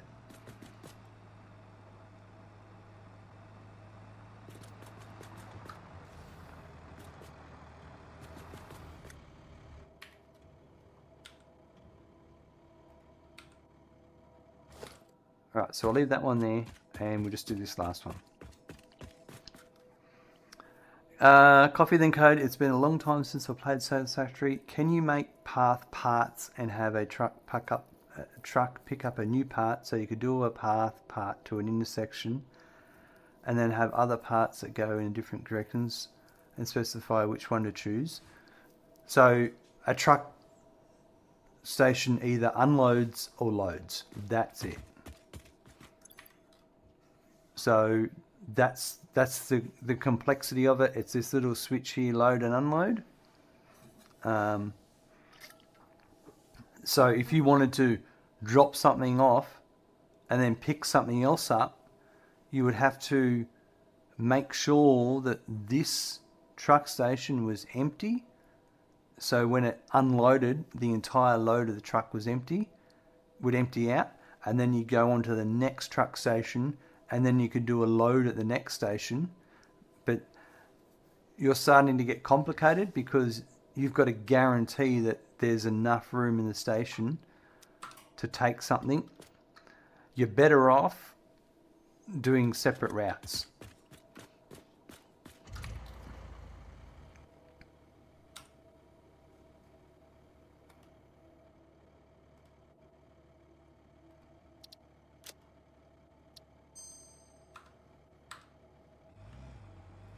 Gotcha. Yep, no worries. Yeah, it's just one of those things, like, I know what you're talking about.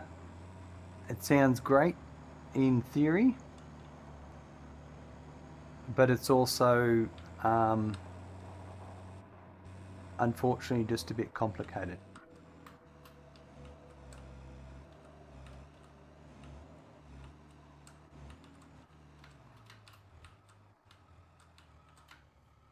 All right, last one.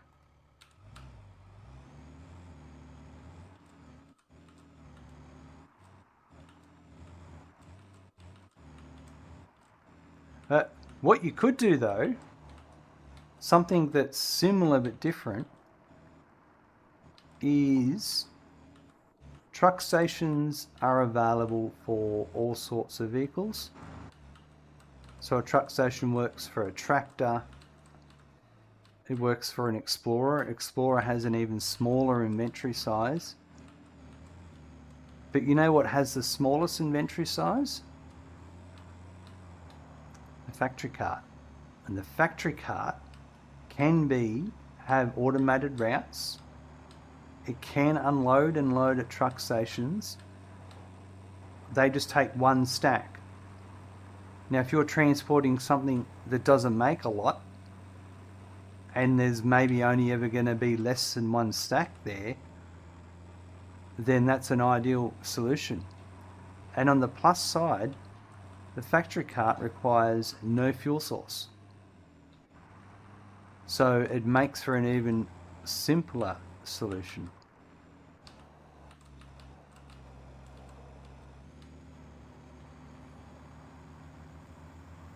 All right. Fingers crossed, this intersection, I'll be fine.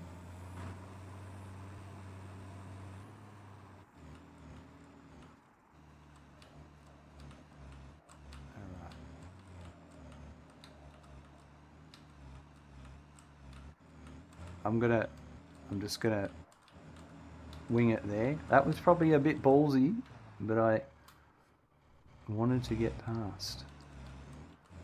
Factory cart only playthrough? I have done that. Now, it was back in update 3 or update 4-ish.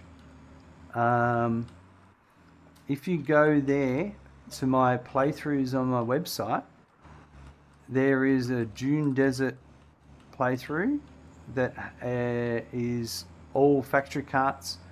There's also some trucks, and there's also some cyber vehicles and that. But you can download that playthrough and you can explore it. Keep in mind some stuff's not going to work because that was a long time ago, but you can still have a look at it.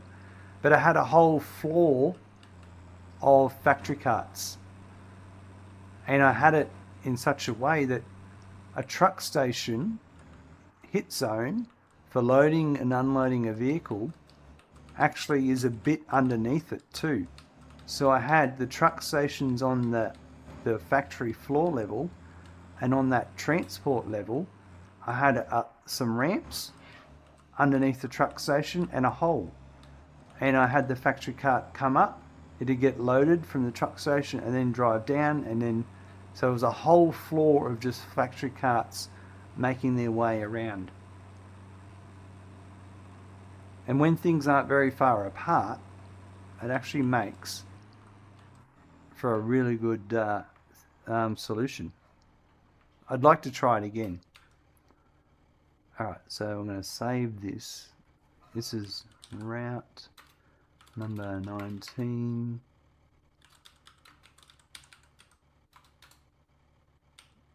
Q.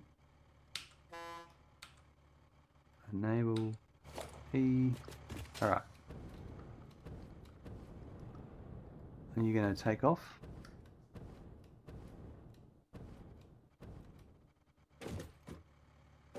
What's your problem? There he goes. So we'll just monitor this one, and then we'll go and automate, re-enable autopilot and all those other vehicles, because that was the last part. So yeah, you can actually download that playthrough and have a look at that transport floor I was talking about.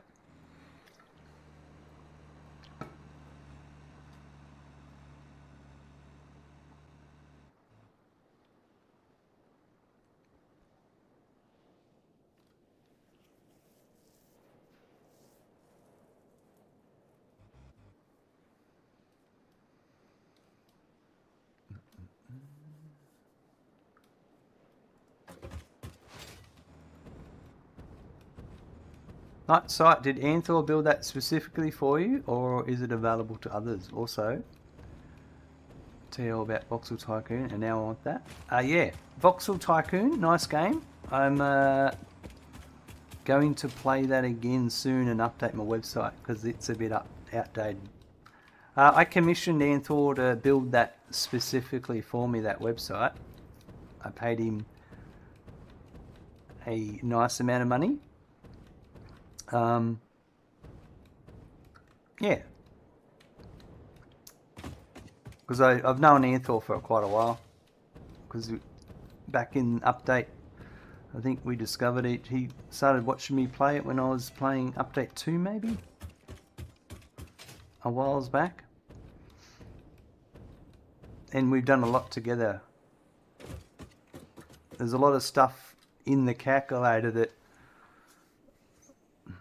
he's watched me play and go, geez, I wish we could do this. And then bang, it was added. One of the ones was shapes, foundation shapes, like hexagons and all those different sided shapes. That was a cool one when he added that.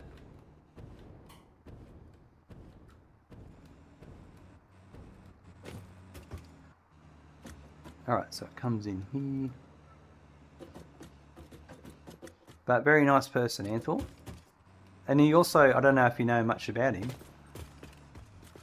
he also created the Elite Dangerous Star Map website. That's, I think, where he started originally with his development stuff.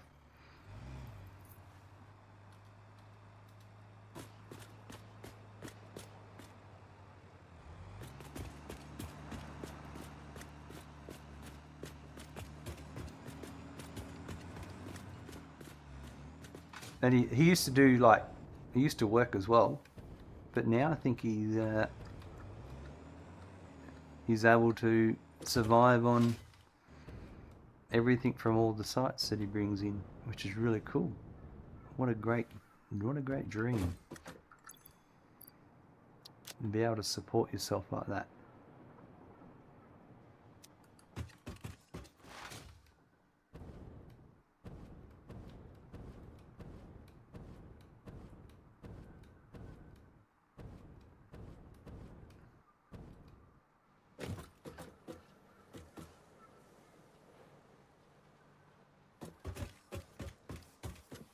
Alright, get rid of this map marker now.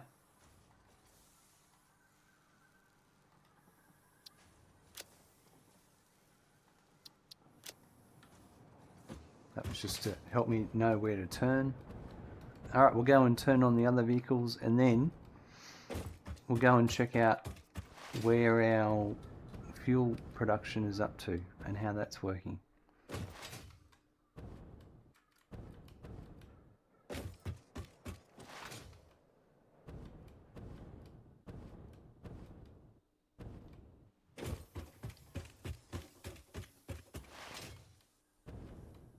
See if our trains are bringing in the right volume of crude oil at the right rate.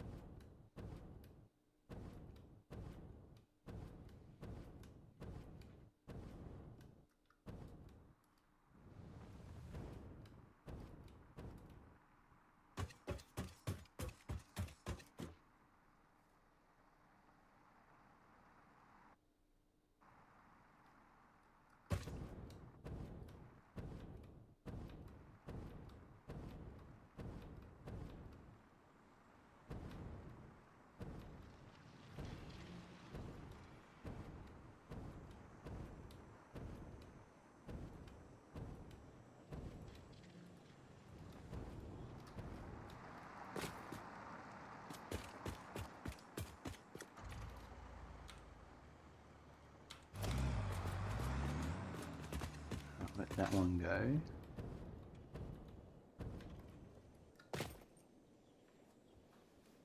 I'll let this one go. Now I'll go and let one of these ones go. These are limestone trucks. And then I'll let another quartz truck go.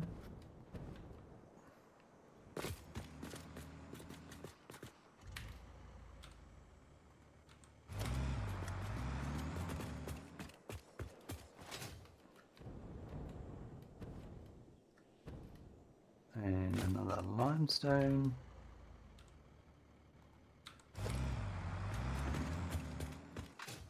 And this last quartz truck. And then that's everything back on the road again.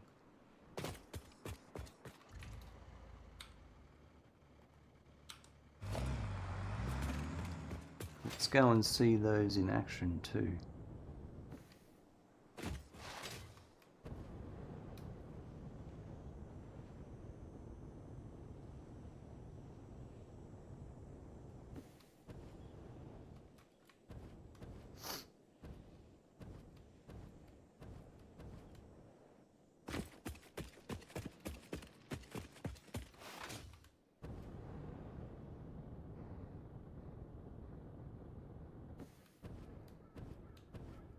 We're going to need to put some walls in some factories soon. We've been working our way through them.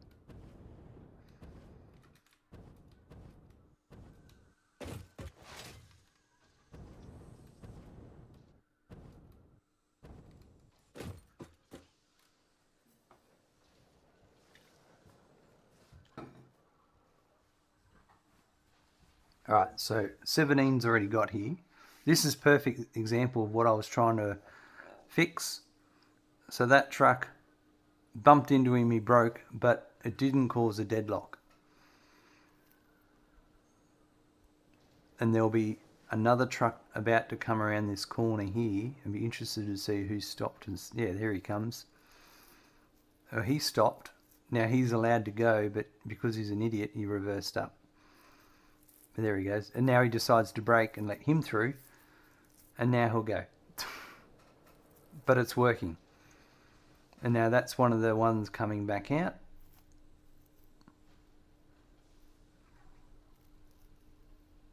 And this is number 17. This is the last one.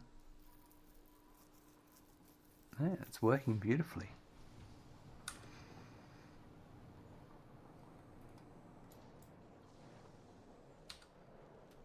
Alright, let's go check our production lines. Let's go start off with, I want to see how computers are going. You don't know much about him. I used his calculator when it first came out. I only got 1,000 hours in Satisfactory and was all when it was released up to about 2020. Yeah, right. Yeah, no, he's a nice guy. He's a,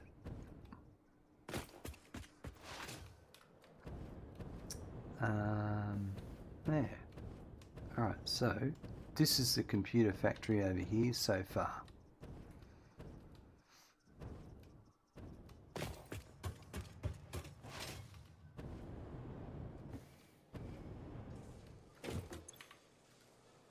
So our circuit boards are still lacking.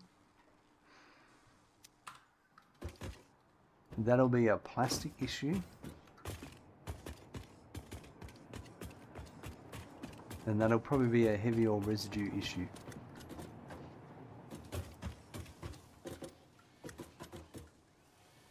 So it's not that one there, it's these ones here. Yeah, the plastics still not coming in at the right rate.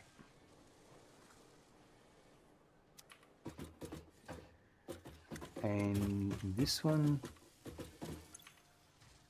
is okay.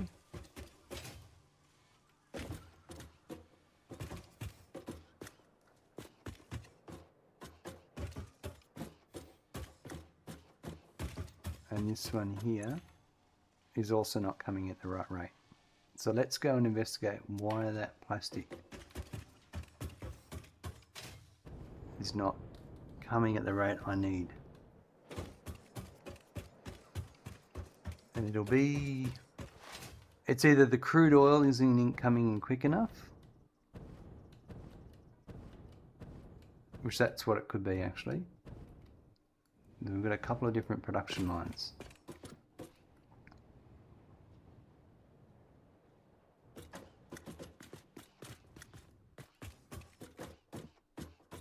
And that may just then, that'll lead us into adding more trains. Right, so this is not it, is it?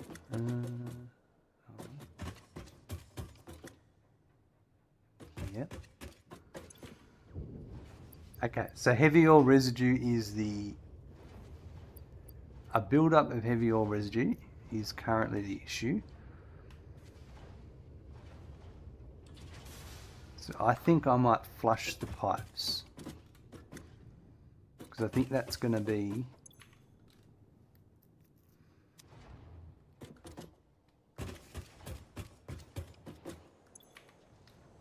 I'm going to do the full pipe network.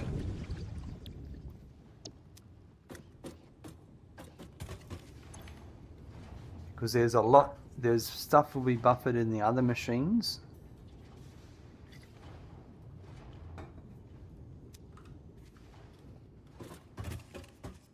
So that'll be, there's a couple of different ones.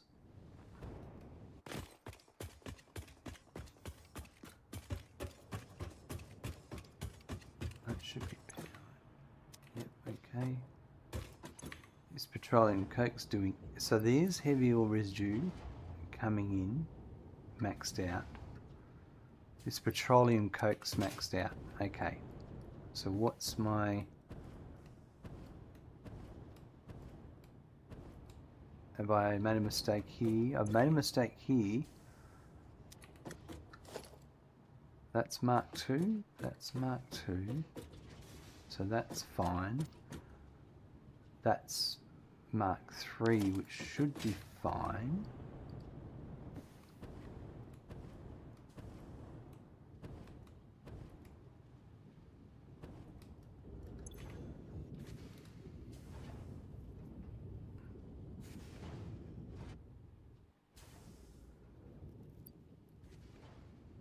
I'm going to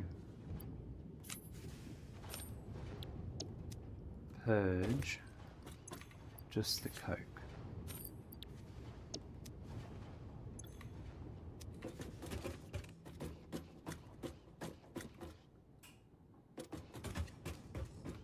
And that should start to use it, but I'm not sure about that.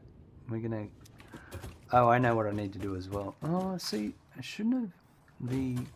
Because there's also rubber making petroleum coke, making heavy oil residue.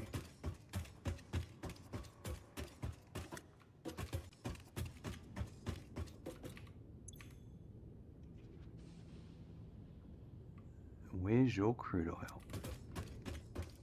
I've screwed up with the pump. That one's not been working at all. Or I've not hooked it up.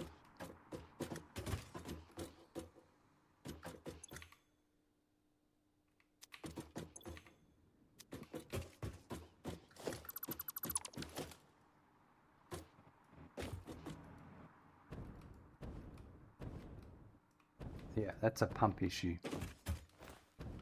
Head lift issue. No. I didn't account. I forgot to do it for this one. I did it for the other ones. Well, that's going to be causing some issues as well. Pump Mark II. Let's put you about there.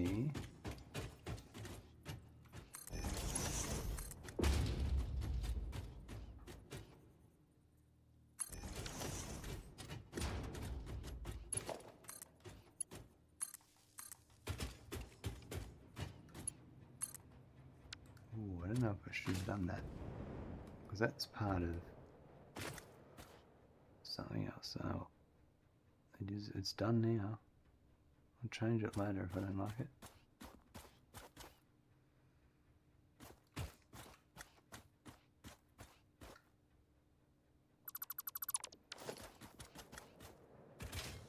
All right.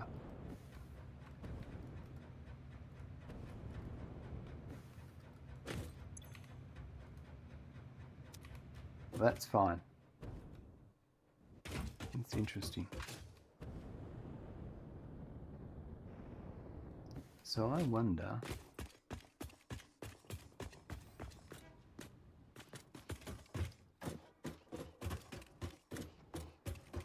There's a lot of balancing here going on. And I don't know if I've got it... This looks better because that pipe's not full. So that would mean my heavy oil residue is going out beautifully. Crude oil's coming in right. Okay, so that's all increasing.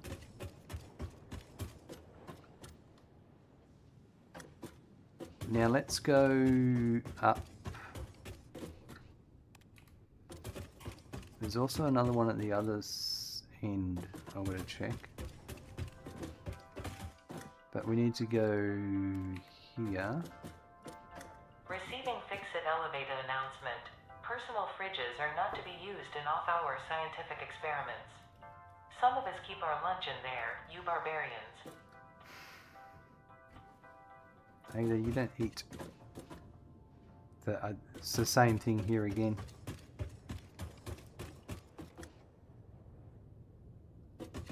All of this is heavy oil residue is not being processed.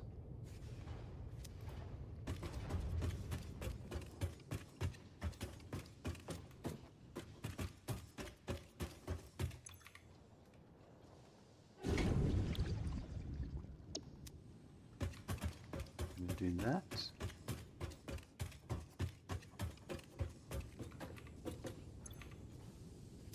Yep.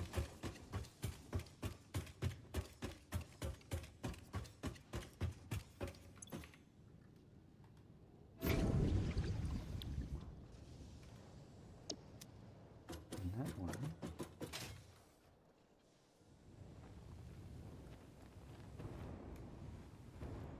I think is the end machine, because that's it coming down there and then that's it going up there. So yeah, okay. That one's been working fine. Alright. So now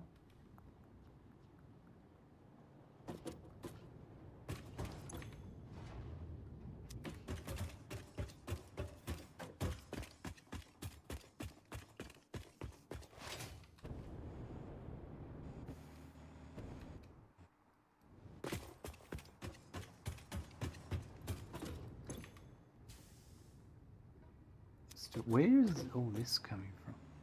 Oh, my valve might be... Oh, no, it's alright.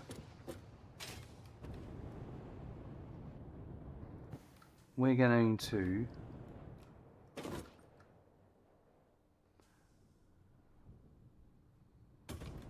I'm not sure about that.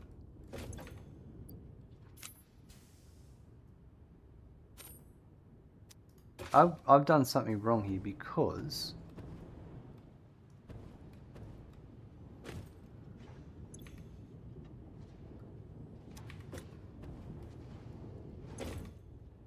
It's just not getting rid of it quickly enough.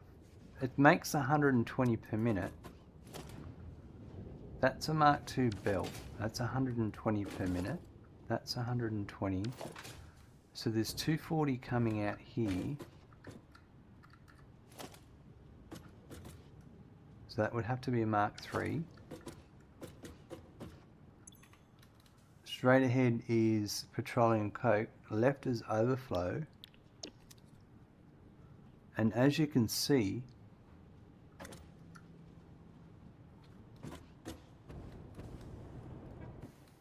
there is no overflow happening. Like the belt isn't backed up.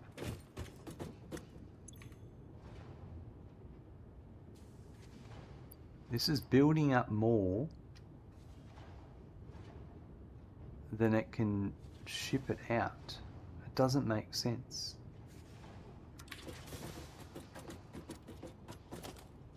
But maybe I'll just put these to a Mark III.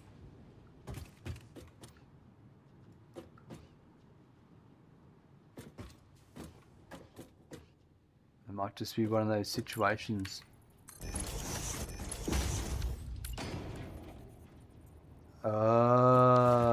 There it is right there. It's this bit of belt when you do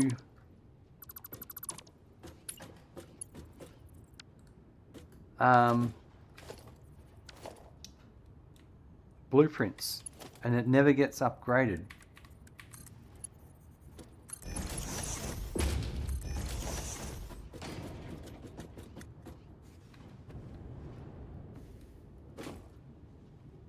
Yeah.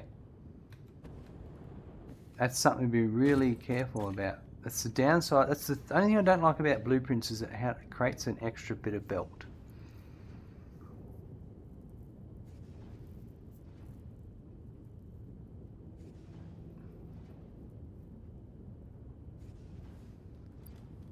So I'm gonna just flush that out.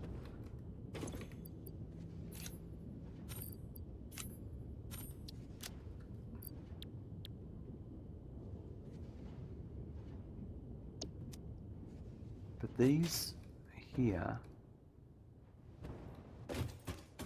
I'm going to flush them again, I think.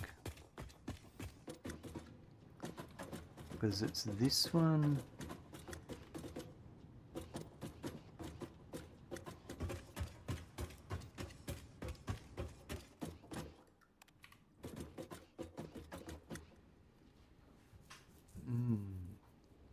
There's going to be a bit of fiddling and observing, but that was a good find, that was, because I'd already gone through that previously and I'm looking at it going, it should be pushing this out at the right rate.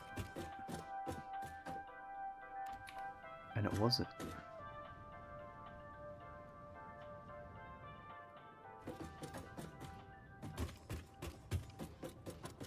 Okay, so this is one of them.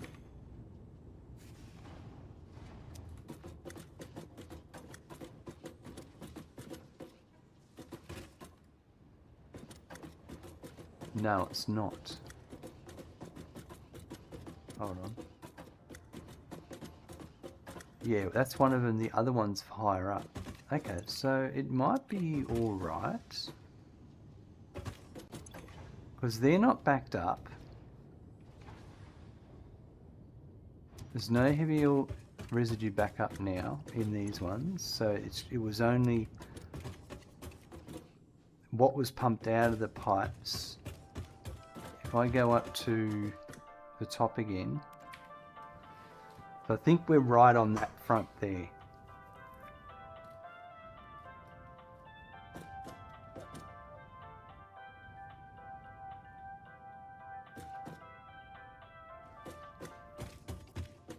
And that looks fine again. There's no build up here. That's good.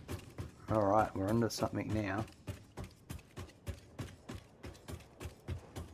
Now for all of these, no build up there, it's popping out and doing its thing. It's the crude oil that I'm more interested in, and I won't know that until a bit later. So this is where it's coming down.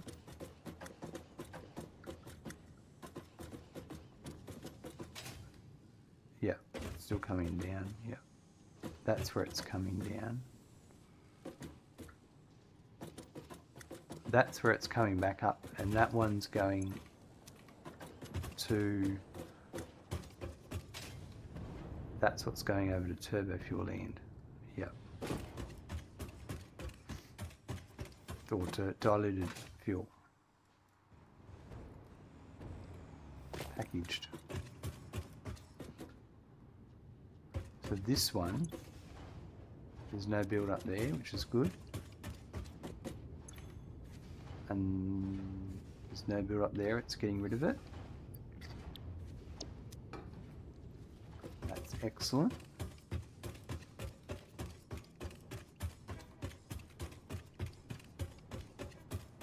So then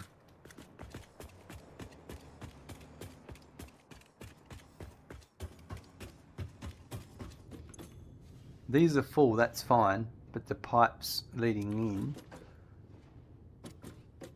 are fine. And we've no longer got this build up here, which is fine. That's heading out, which is fine. This rubber, I'd be interested to see what's happening over here now.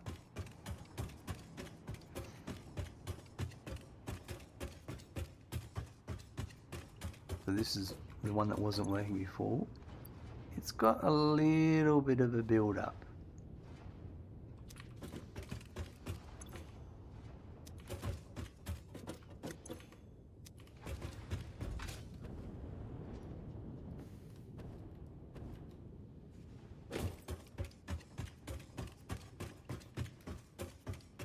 And I think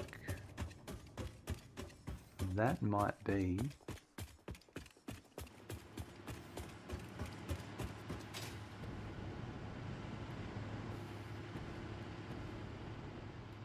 valve related.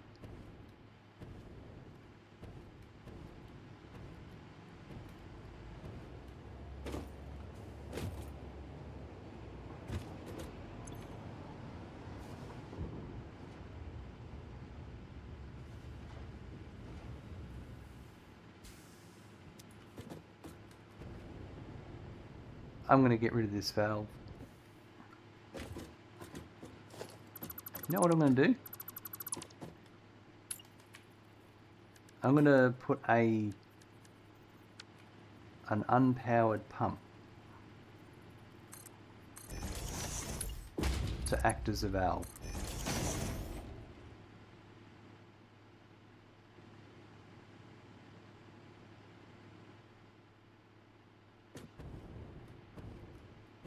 Wow, that almost emptied that pipe.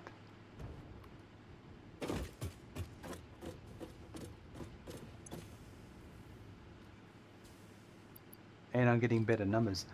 Packaged water. Okay, so packaged water is something I was experiencing issues with. So I have a lot of packaged fuel buffered.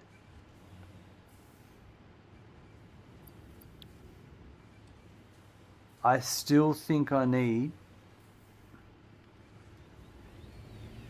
to put some empty canisters in the packaged water system.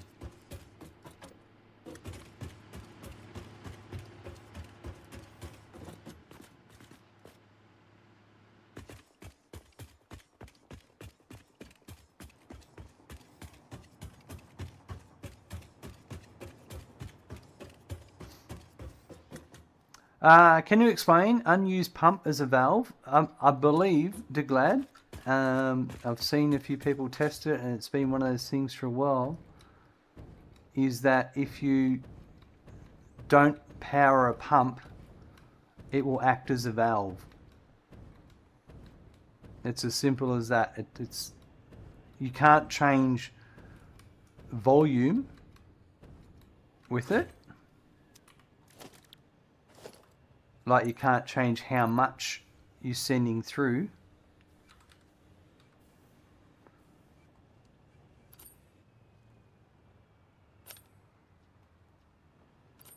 But you can what am I trying to say?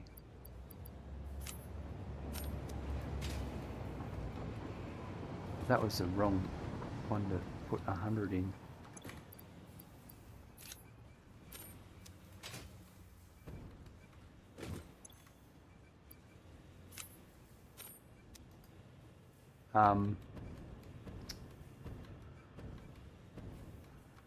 But it can prevent backflow.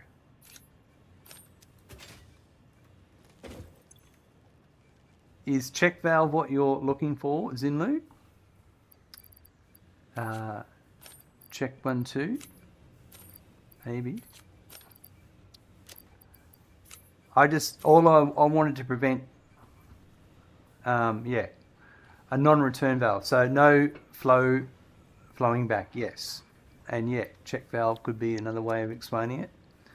Backflow preventer is a better wording, yeah, yeah. Yeah, that's pretty much all what I'm trying to do there. But I'll go back and I'll show you why, because I didn't explain it.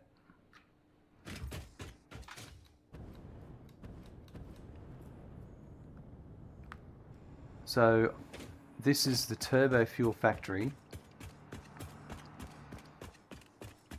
Is that the factory? Yeah, okay, so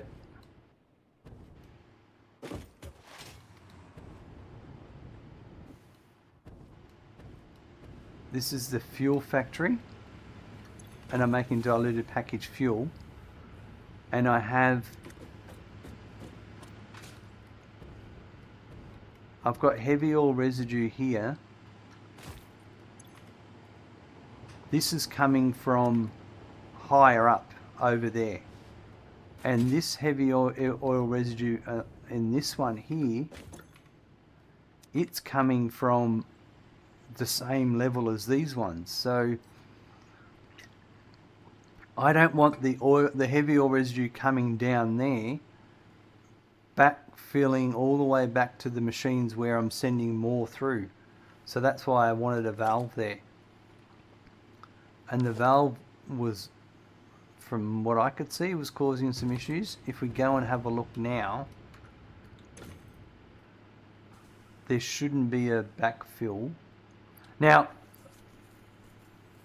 I'm also going to have another issue here where I am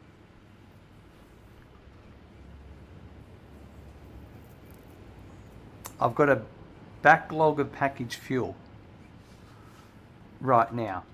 So this is causing this to go idle, the heavy oil residue to fill up. So my closed loop isn't really working. Now, is that because my fuel is not being consumed enough?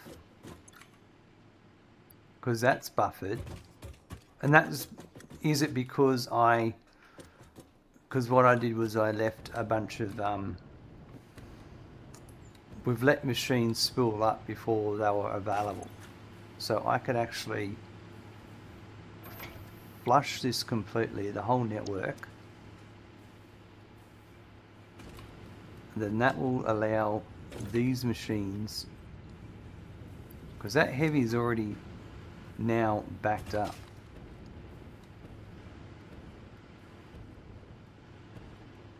That was that one,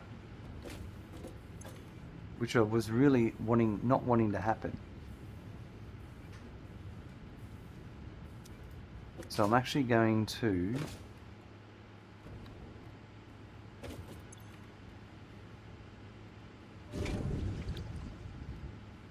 do some flushing.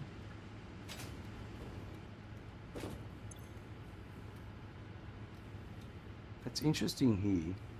Yeah, that's all right. Yeah. Kind of the one of the issues I have with some of these closed loop systems is should I be, because I've got empty canisters going back to make packaged water, and packaged fuel can back up, should I be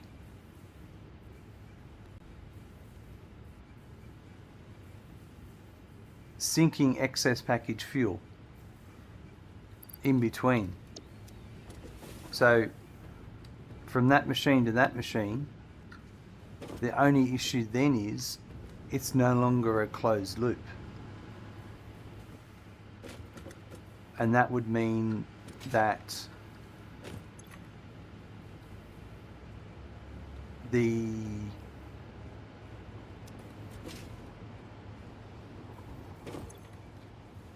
however many empty canisters per minute I need to be making those empty canisters. But I think we're good. I just need to let it all balance. And one of the things was flushing the fuel, and now this is letting all this, you can see that's still full at 100%, but the fuel line's not full, and these are depleting. This is slowly building up, so we're getting all that heavy oil residue coming in from the other production lines. Some of this you've just got to walk away and not touch it.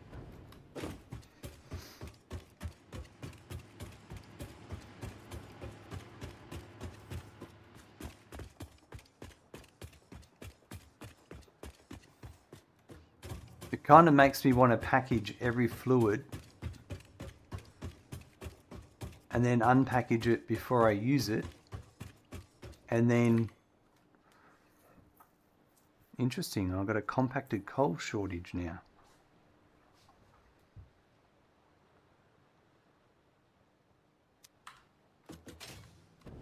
Why would that be?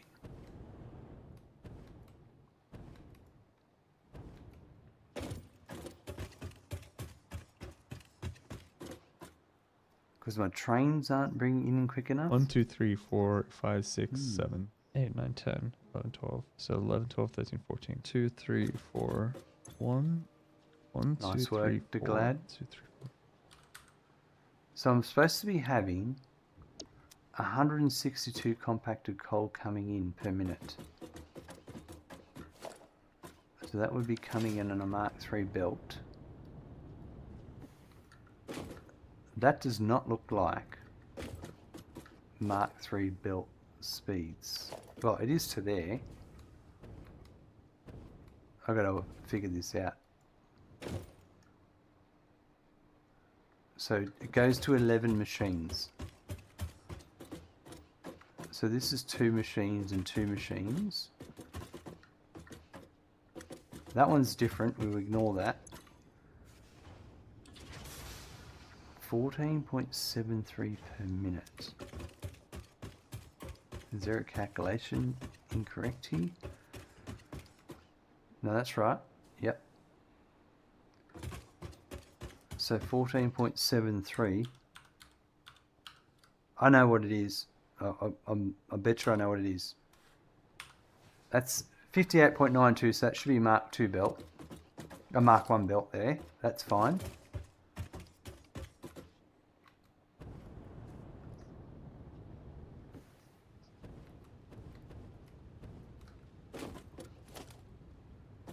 Yeah, I've got a Mark 1 lift here. That's my problem. And this is me finding all these little issues. Alright. Our turbo fuel power. We've got no turbo fuel. I'd say our power would have dropped. Which actually, this is not a bad turn of events. Because this means all the generators are now going to fill up properly. Hopefully.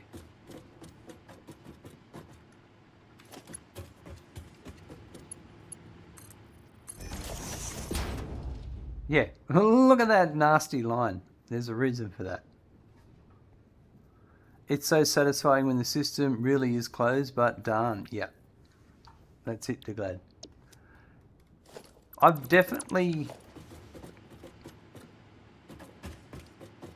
am interested in it maybe another playthrough doing all my fluids have to go through a packaging stage so they can be sunk if there's an excess.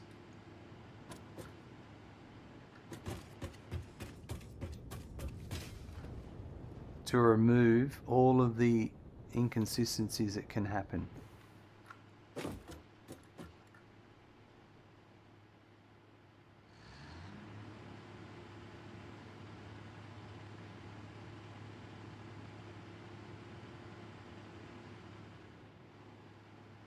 That's a lot of work too.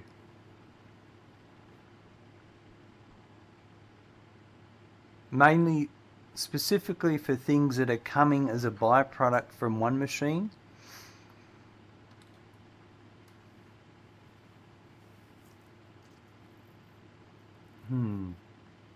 That could be a whole truck playthrough as well. Because if you're going to package everything, then you can then you can transport it with trucks.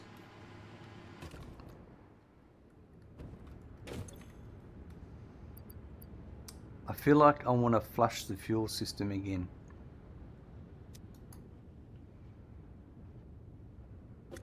Although the fuel pipes don't look that full, so maybe not. We might hold off on that.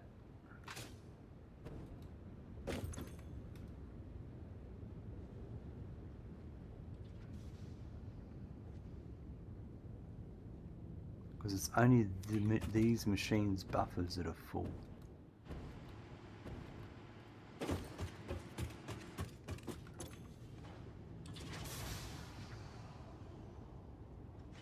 Yeah, look at that. That's numbers are working properly. By the time that gets to 100%, that'll have 8 in it. Get ready, get ready. 8, there we go. Right.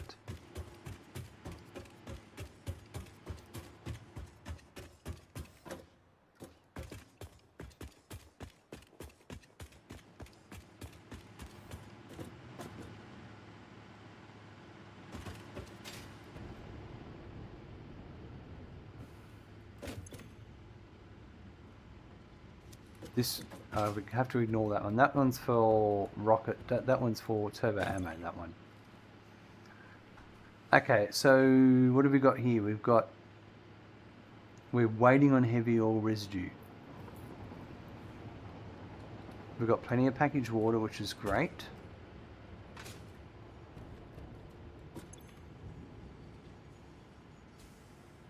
So we've flushed out all that packaged fuel. Let's go find out now why we're waiting on heavy oil residue. We now could have exhausted what was in our train oil. So the rubber side of things is going to be fine. There's a heap of oil coming in for that. Fine. That I'm not concerned about. There is a backlog of heavy oil residue. Why isn't that being consumed?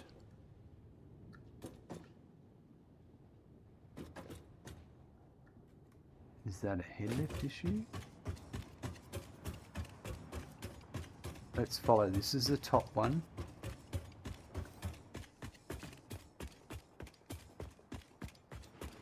This could be a pump issue. Ah, yeah, I reckon this is a head lift issue. Look, it's not getting up this pipe height here. Yeah, all right. So we'll fix that. We'll just put a pump at the beginning over here.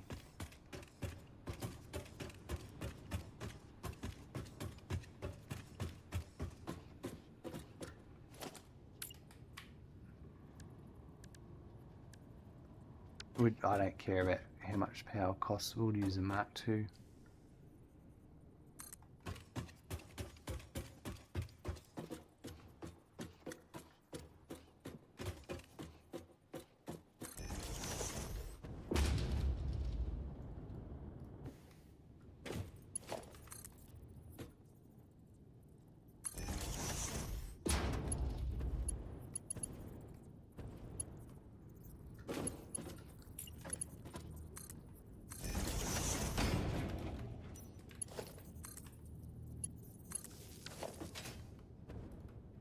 Alright, so that's there. And I knew this was going to be a thing that would happen. We've built such a complicated array of things that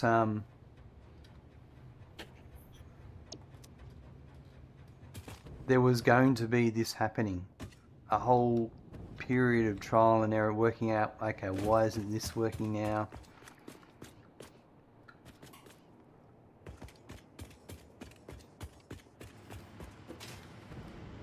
Right, so that's that heavy oil. So that is probably the balance of the heavy oil residue that was needed for this system to work. Yeah, now we're making fuel again. Sweet. And I might have caught that in time, so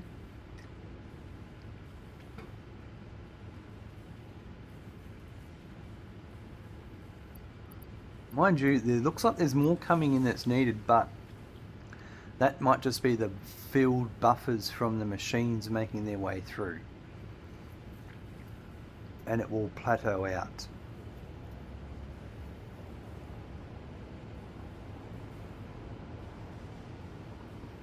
That we're just going to have to wait and see.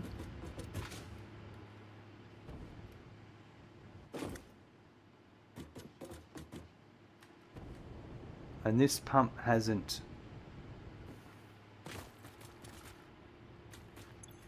caused issue. It's doing its thing by doing nothing. It's just stopping fluid coming in.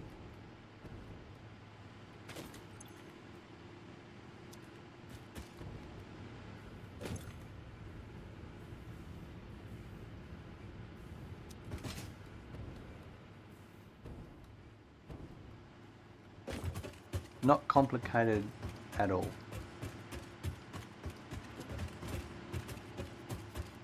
And there's that fuel.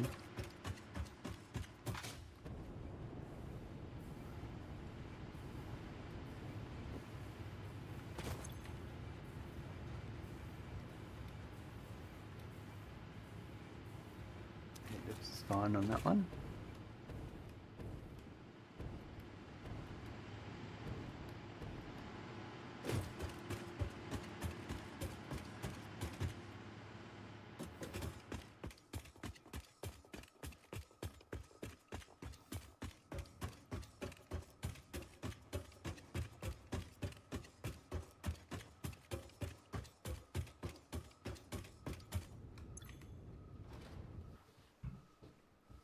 We're still not getting enough fuel coming through, but that could be building up now and getting resolved.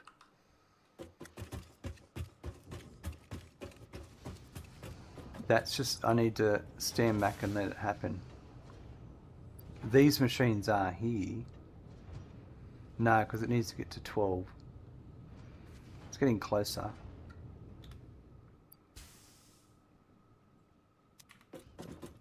We're just going to have to step back now. I think everything's balanced from this point of view. I'm going to go and check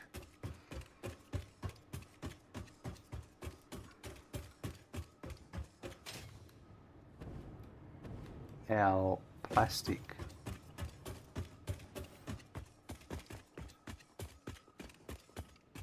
And then we'll go check the computer production line and see if it's working.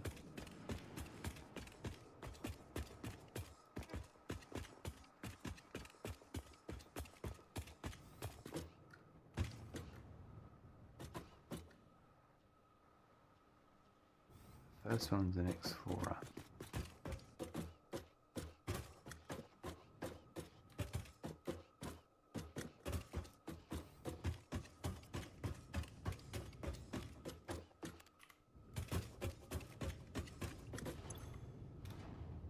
So this is good. There's no backups here.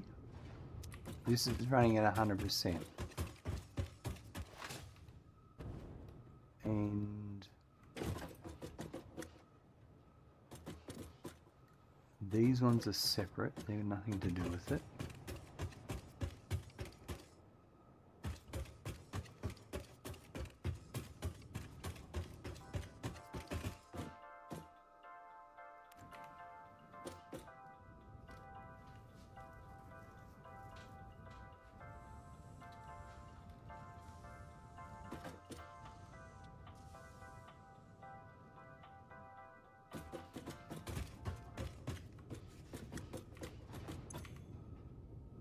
Once again, no backups there.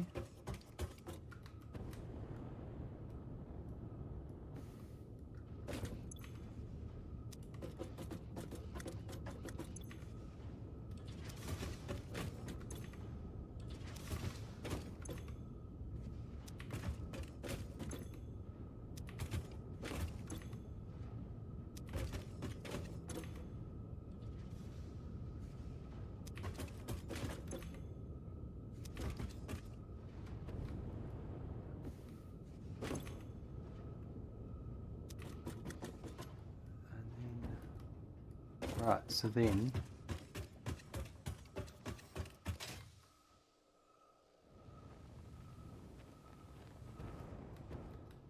it's this one. It's the next floor down here.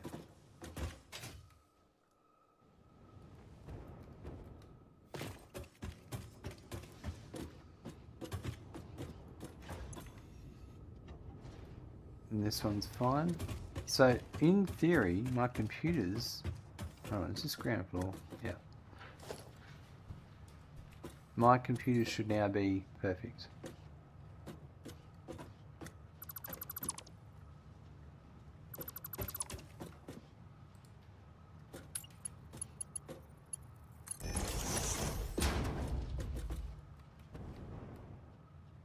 That flickering is really bad.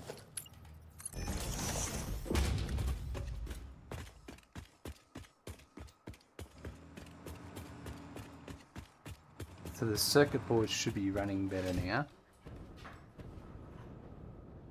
which is this factory here.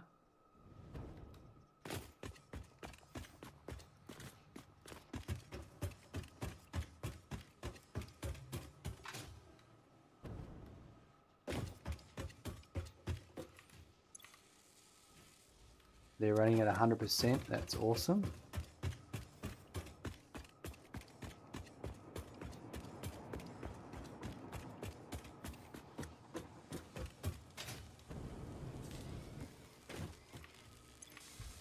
computers are now running at 100%. So that's my computers for me, the Pioneer. This is computers for adaptive control units. And this one, the circuit boards, are still a fraction off. That, we'll just check that now, why that is.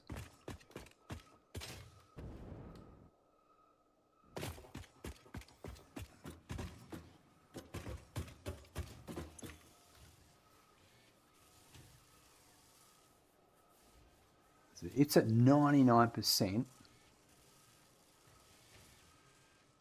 So it's now just gotten back up to 100%.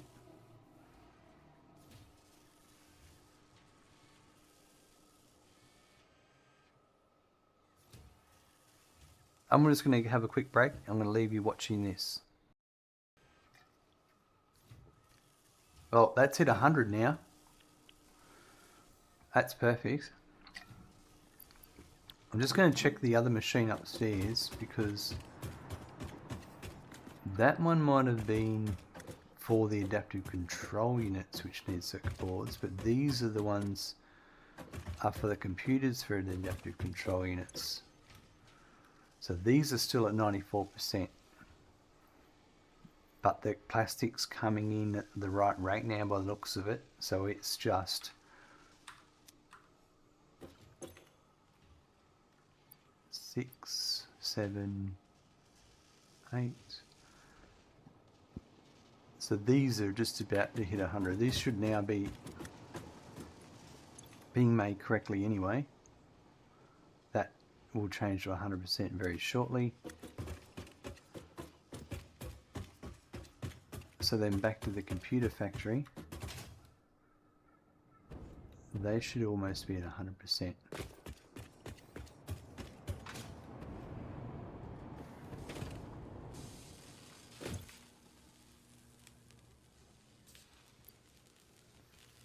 Five, 6, so it needs to get to 8.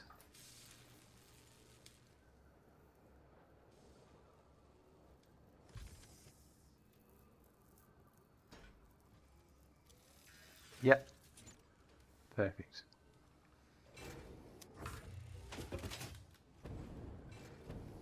So assuming my plastic production works non-stop, because of the heavy oil residue that goes to the diluted and all that, as long as that works non-stop, then it all should be good.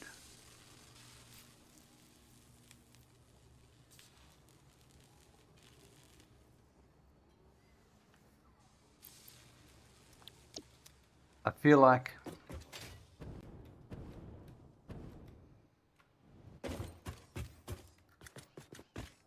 there may need to be some changes done in the future.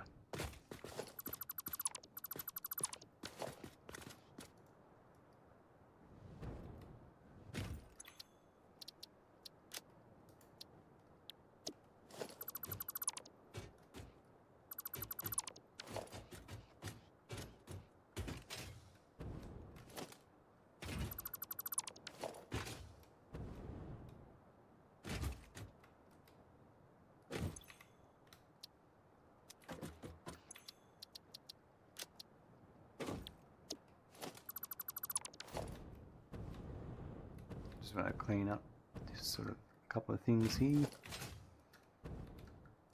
I reckon,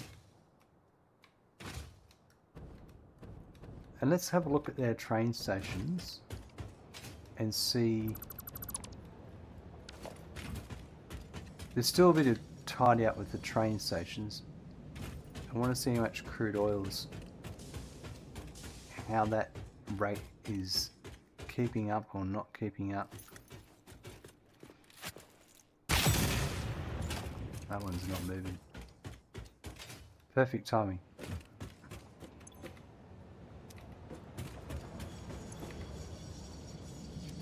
Okay.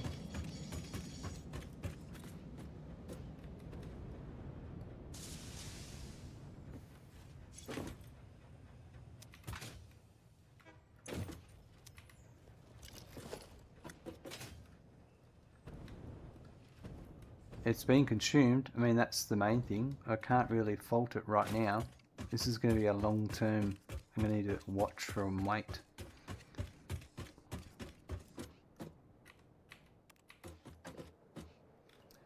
Good news is our quartz trucks haven't complained. I've fixed that deadlock issue.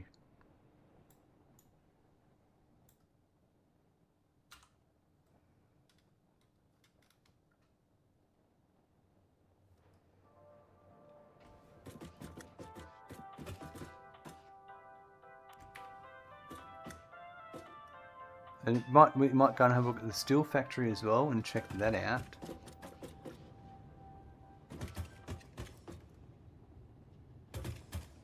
So really, I'm just interested in this diluted package fuel. Because that's really the crux of it, isn't it? I reckon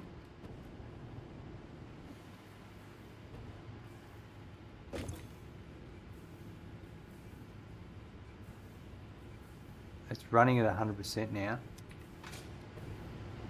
So does that mean this is running at 100%? Yeah, right. I'm not sure about the heavy oil residue. I feel like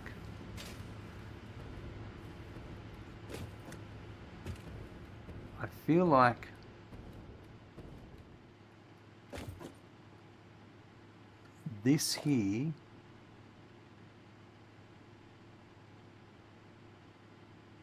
if I was going to make any changes, it would be to bring this in, package it, unpackage it, and then in between that process, if there's a backlog of packaged heavy oil residue, sink it. And then that would foolproof the system.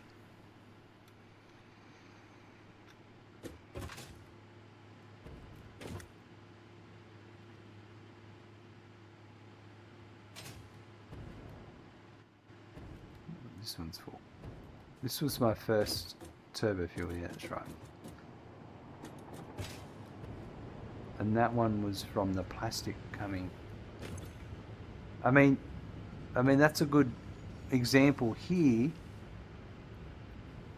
I've got heavy oil residue backed up here, and this is the heavy oil residue coming from our plastic that was set up for canisters for later. I'm going to feeling that's what I'm going to end up doing.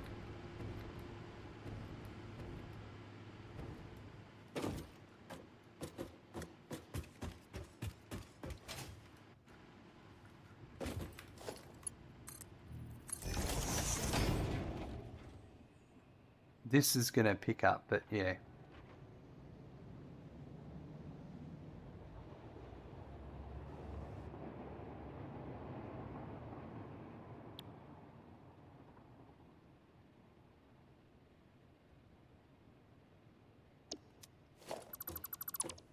I feel like that's probably going to be my change I'm going to make.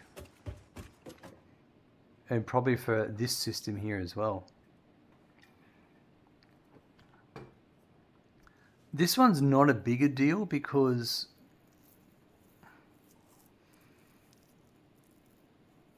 well, I'm making canisters that I'm going to use in byproducts, so I reckon, yeah, I reckon we might end up doing that. Because there's only, what, 200 heavy oil residue.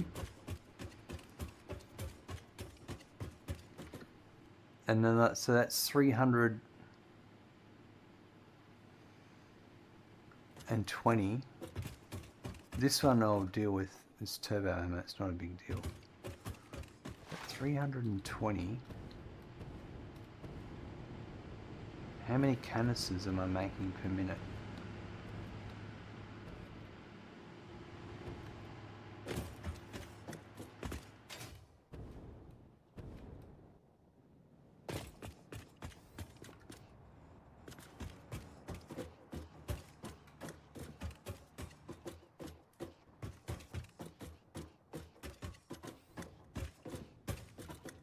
It's not this floor, it's the next floor.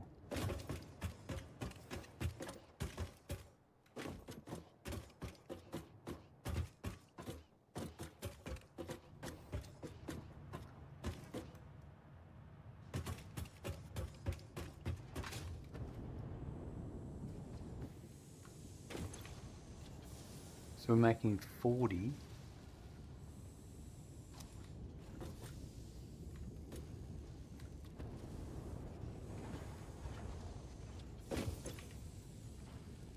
There's no build up here of heavy oil residue, it's at the other end.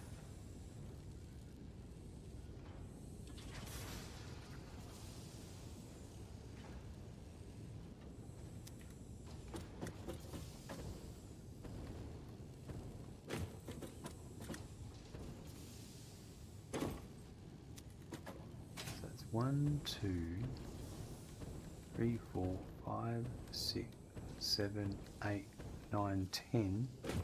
I'm making 800 canisters per minute. There's no reason why I couldn't, that are just being sunk. A couple are being used here and there. There's no reason why I couldn't dedicate an amount of them to the input to the fuel factories and sink it if there's an excess. It does mean to do that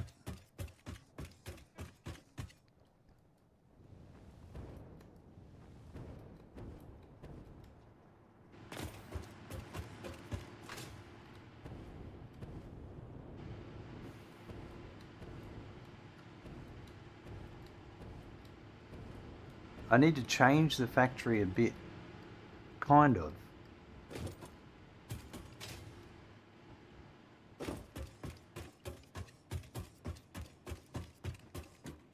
No, maybe not that much, because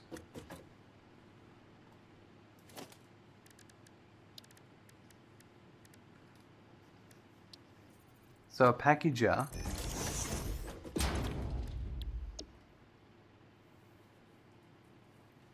it's 30. Okay. Overclock it to 2, I could do 60. I could actually, for this one here, 121.5, 60.75, yeah, right. So you'd even, just for the sake of it, you do 62.5 maybe.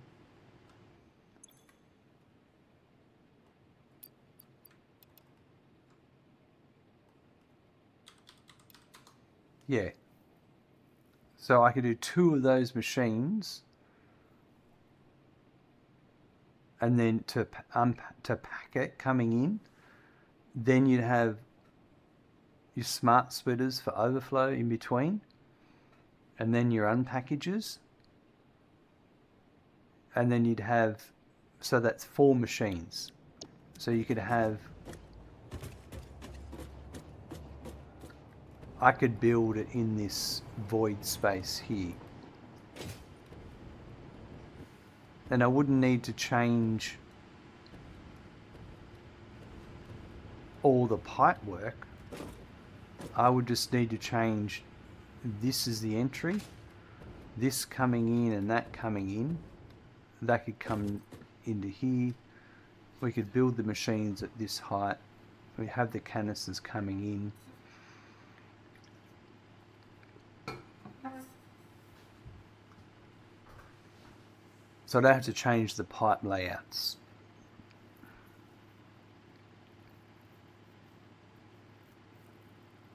We make all that work. So for that one, I would need to do 4 machines for this setup. For this setup down here,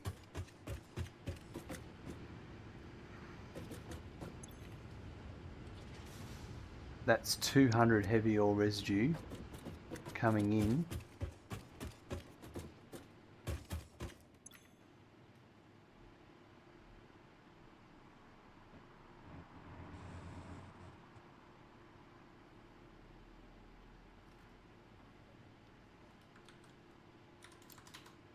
And you could do 75, yeah.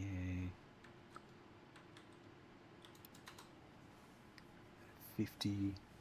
You could do 4 machines packing it and 4 machines unpacking it, but you'd probably want to overclock it a bit, like you maybe 175%, so you are absolutely making sure you're packing everything that's coming in.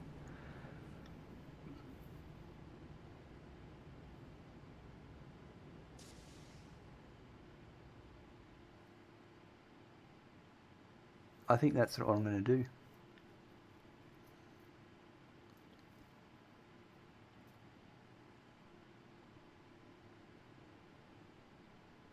So we've got, what, 50? Yeah, it's 1 canister per 1 item.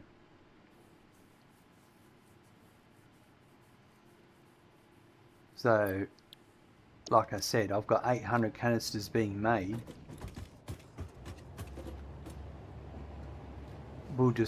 I've got no problems using those canisters for this purpose. Yeah. Interesting. That's going to be in my next side project. That'll be our next episode to do that. Because the reason why I'm doing it is because I've got a backlog here of heavy oil residue. It's not backed up, but it could get backed up, because this is slowly backing up. So when the fuel backs up, which is about to hit the 50, when the fuel backs up, this buffer backs up, which then backs up back to the plastic refineries, which then will stop working because they're backed up. And it's the same with these ones. These will stop working because they're not getting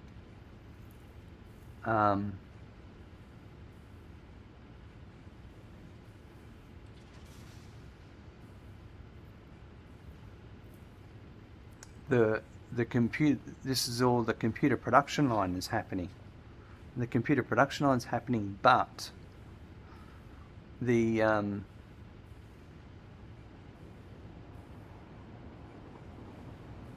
if the heavy oil residue that makes, which is the byproduct of the plastic, which is required for the computers, backs up, then the computer production line halts. We're gonna do that. Not now, but the next episode. For this to be a factory that's reliable 100% of the time, we're going to need some contingencies in place.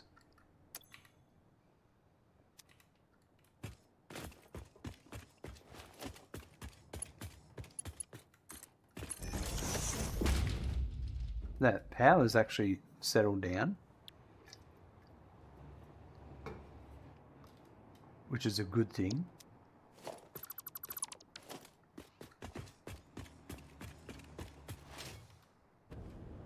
Last thing we're going to check is the petroleum coke going over to the steel factory. I just want to see.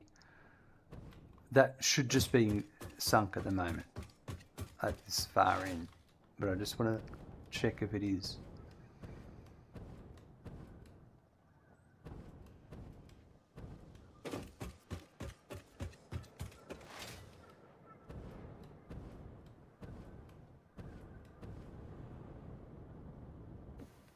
That was these new ones I set up here.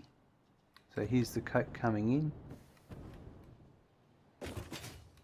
And yeah, actually I know what's going on right now. I'm not sinking any of these, right? But I'm sinking the incoming petroleum coke. But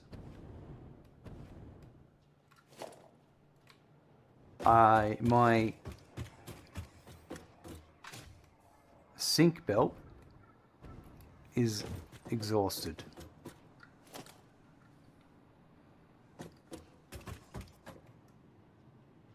Because it's got both coal and petroleum coke. So it's sinking more, like the petroleum coke is just coming down at non-stop, but it's, yeah. But no, actually, but on the other hand, at the other end, and I thought about this, where we make the petroleum coke, I'm also sinking it there if it overflows.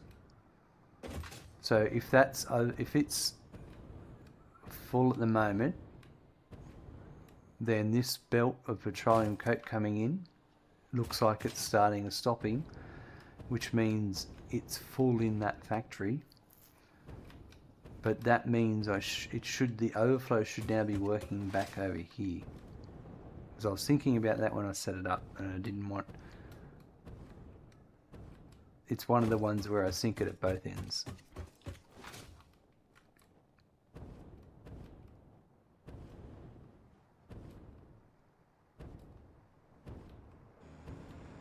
So that's in here.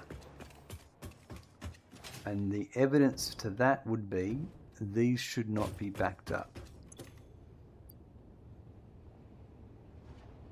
Yep, they're running 100%. Perfect. That's interesting. Oh, that's not, okay, cool.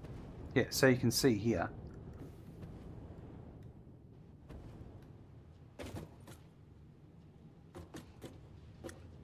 When there is excess, it is getting sunk. The belt, because the belt's so long,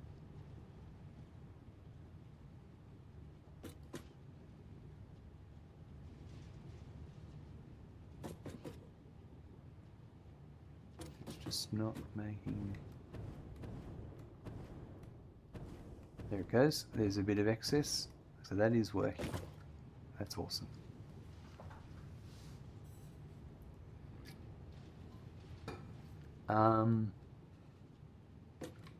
I think that's it for today. I'm pretty happy with where things are at the moment. I'm definitely going to do that. We're going to set up that system for the heavy oil residue.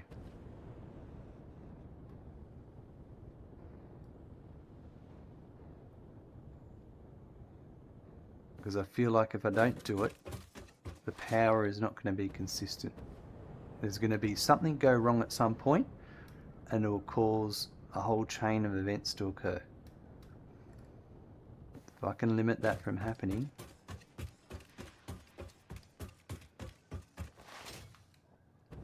if I can mitigate what happens when that happens, if it happens.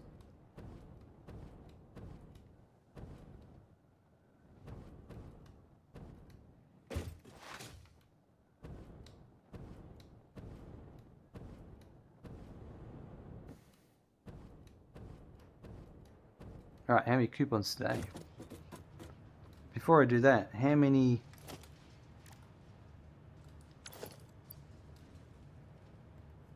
computers? My computers are full. I should be syncing computers now. That means we should be making more coupons. That's awesome. Alright. What was that? That was 5 coupons.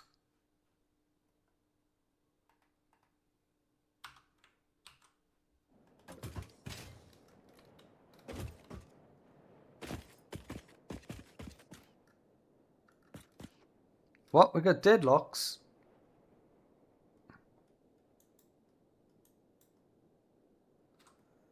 Oh, I Tell you what, it's this intersection, isn't it? It's just gotten too full now.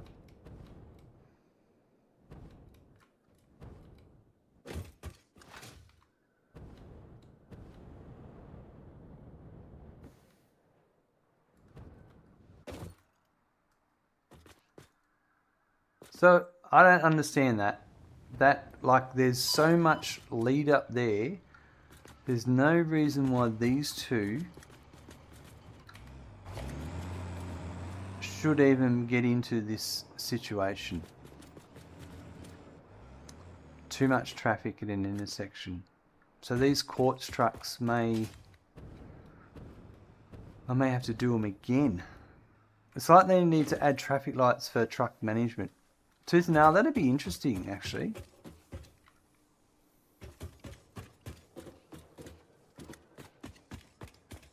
It definitely would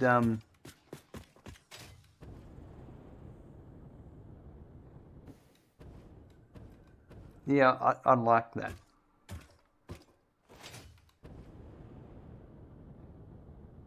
Well, that was I caught that at the end. That means we may have to redo the quartz trucks again. Maybe. Yeah, I don't know. Have to think about it.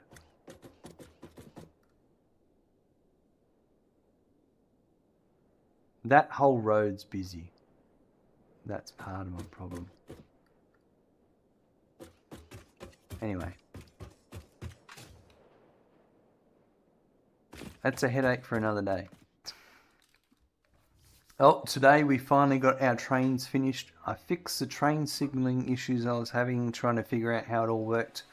It was a combination of making sure my blocks were set up correctly and the path signals, but also there was a couple of intersections where there was just too much going on, and I just took out some of the track and made it a little bit different, and that really got everything working nicely. Then we moved on to, with all that oil now flowing consistently, observing what's going on in the plastic production line and the heavy oil residue that goes into the turbo fuel. We found a couple of conveyor belts that were incorrect, which caused a couple of weird issues, and which is good to find those. But also I've decided that we're making a bunch of canisters, about 800 canisters that are doing nothing, because that's just the byproduct of the plastic from the heavy oil residue we're making for the first turbo fuel setup we did. So I'm actually going to use those to package the heavy oil residue and then unpack it, and then if there's an excess of heavy oil residue that's backlogging, then I'm just going to sink that, and that will that'll sort that out. That'll prevent any chain reaction events from the heavy oil residue backing up. So that's going to be the next plan to do in the next episode, to get that sorted. But we have finished computers. That was the goal. They are now running at 100%. So we do have modular engines and adaptive control units coming up soon. So that's next, after I just make this change I wanted to do to the heavy oil residue and the plastic. The byproducts, making sure that there's no backlogging of byproducts. So we'll continue that in the next episode. Have a good morning, afternoon, evening, night. I look forward to seeing you soon. Bye.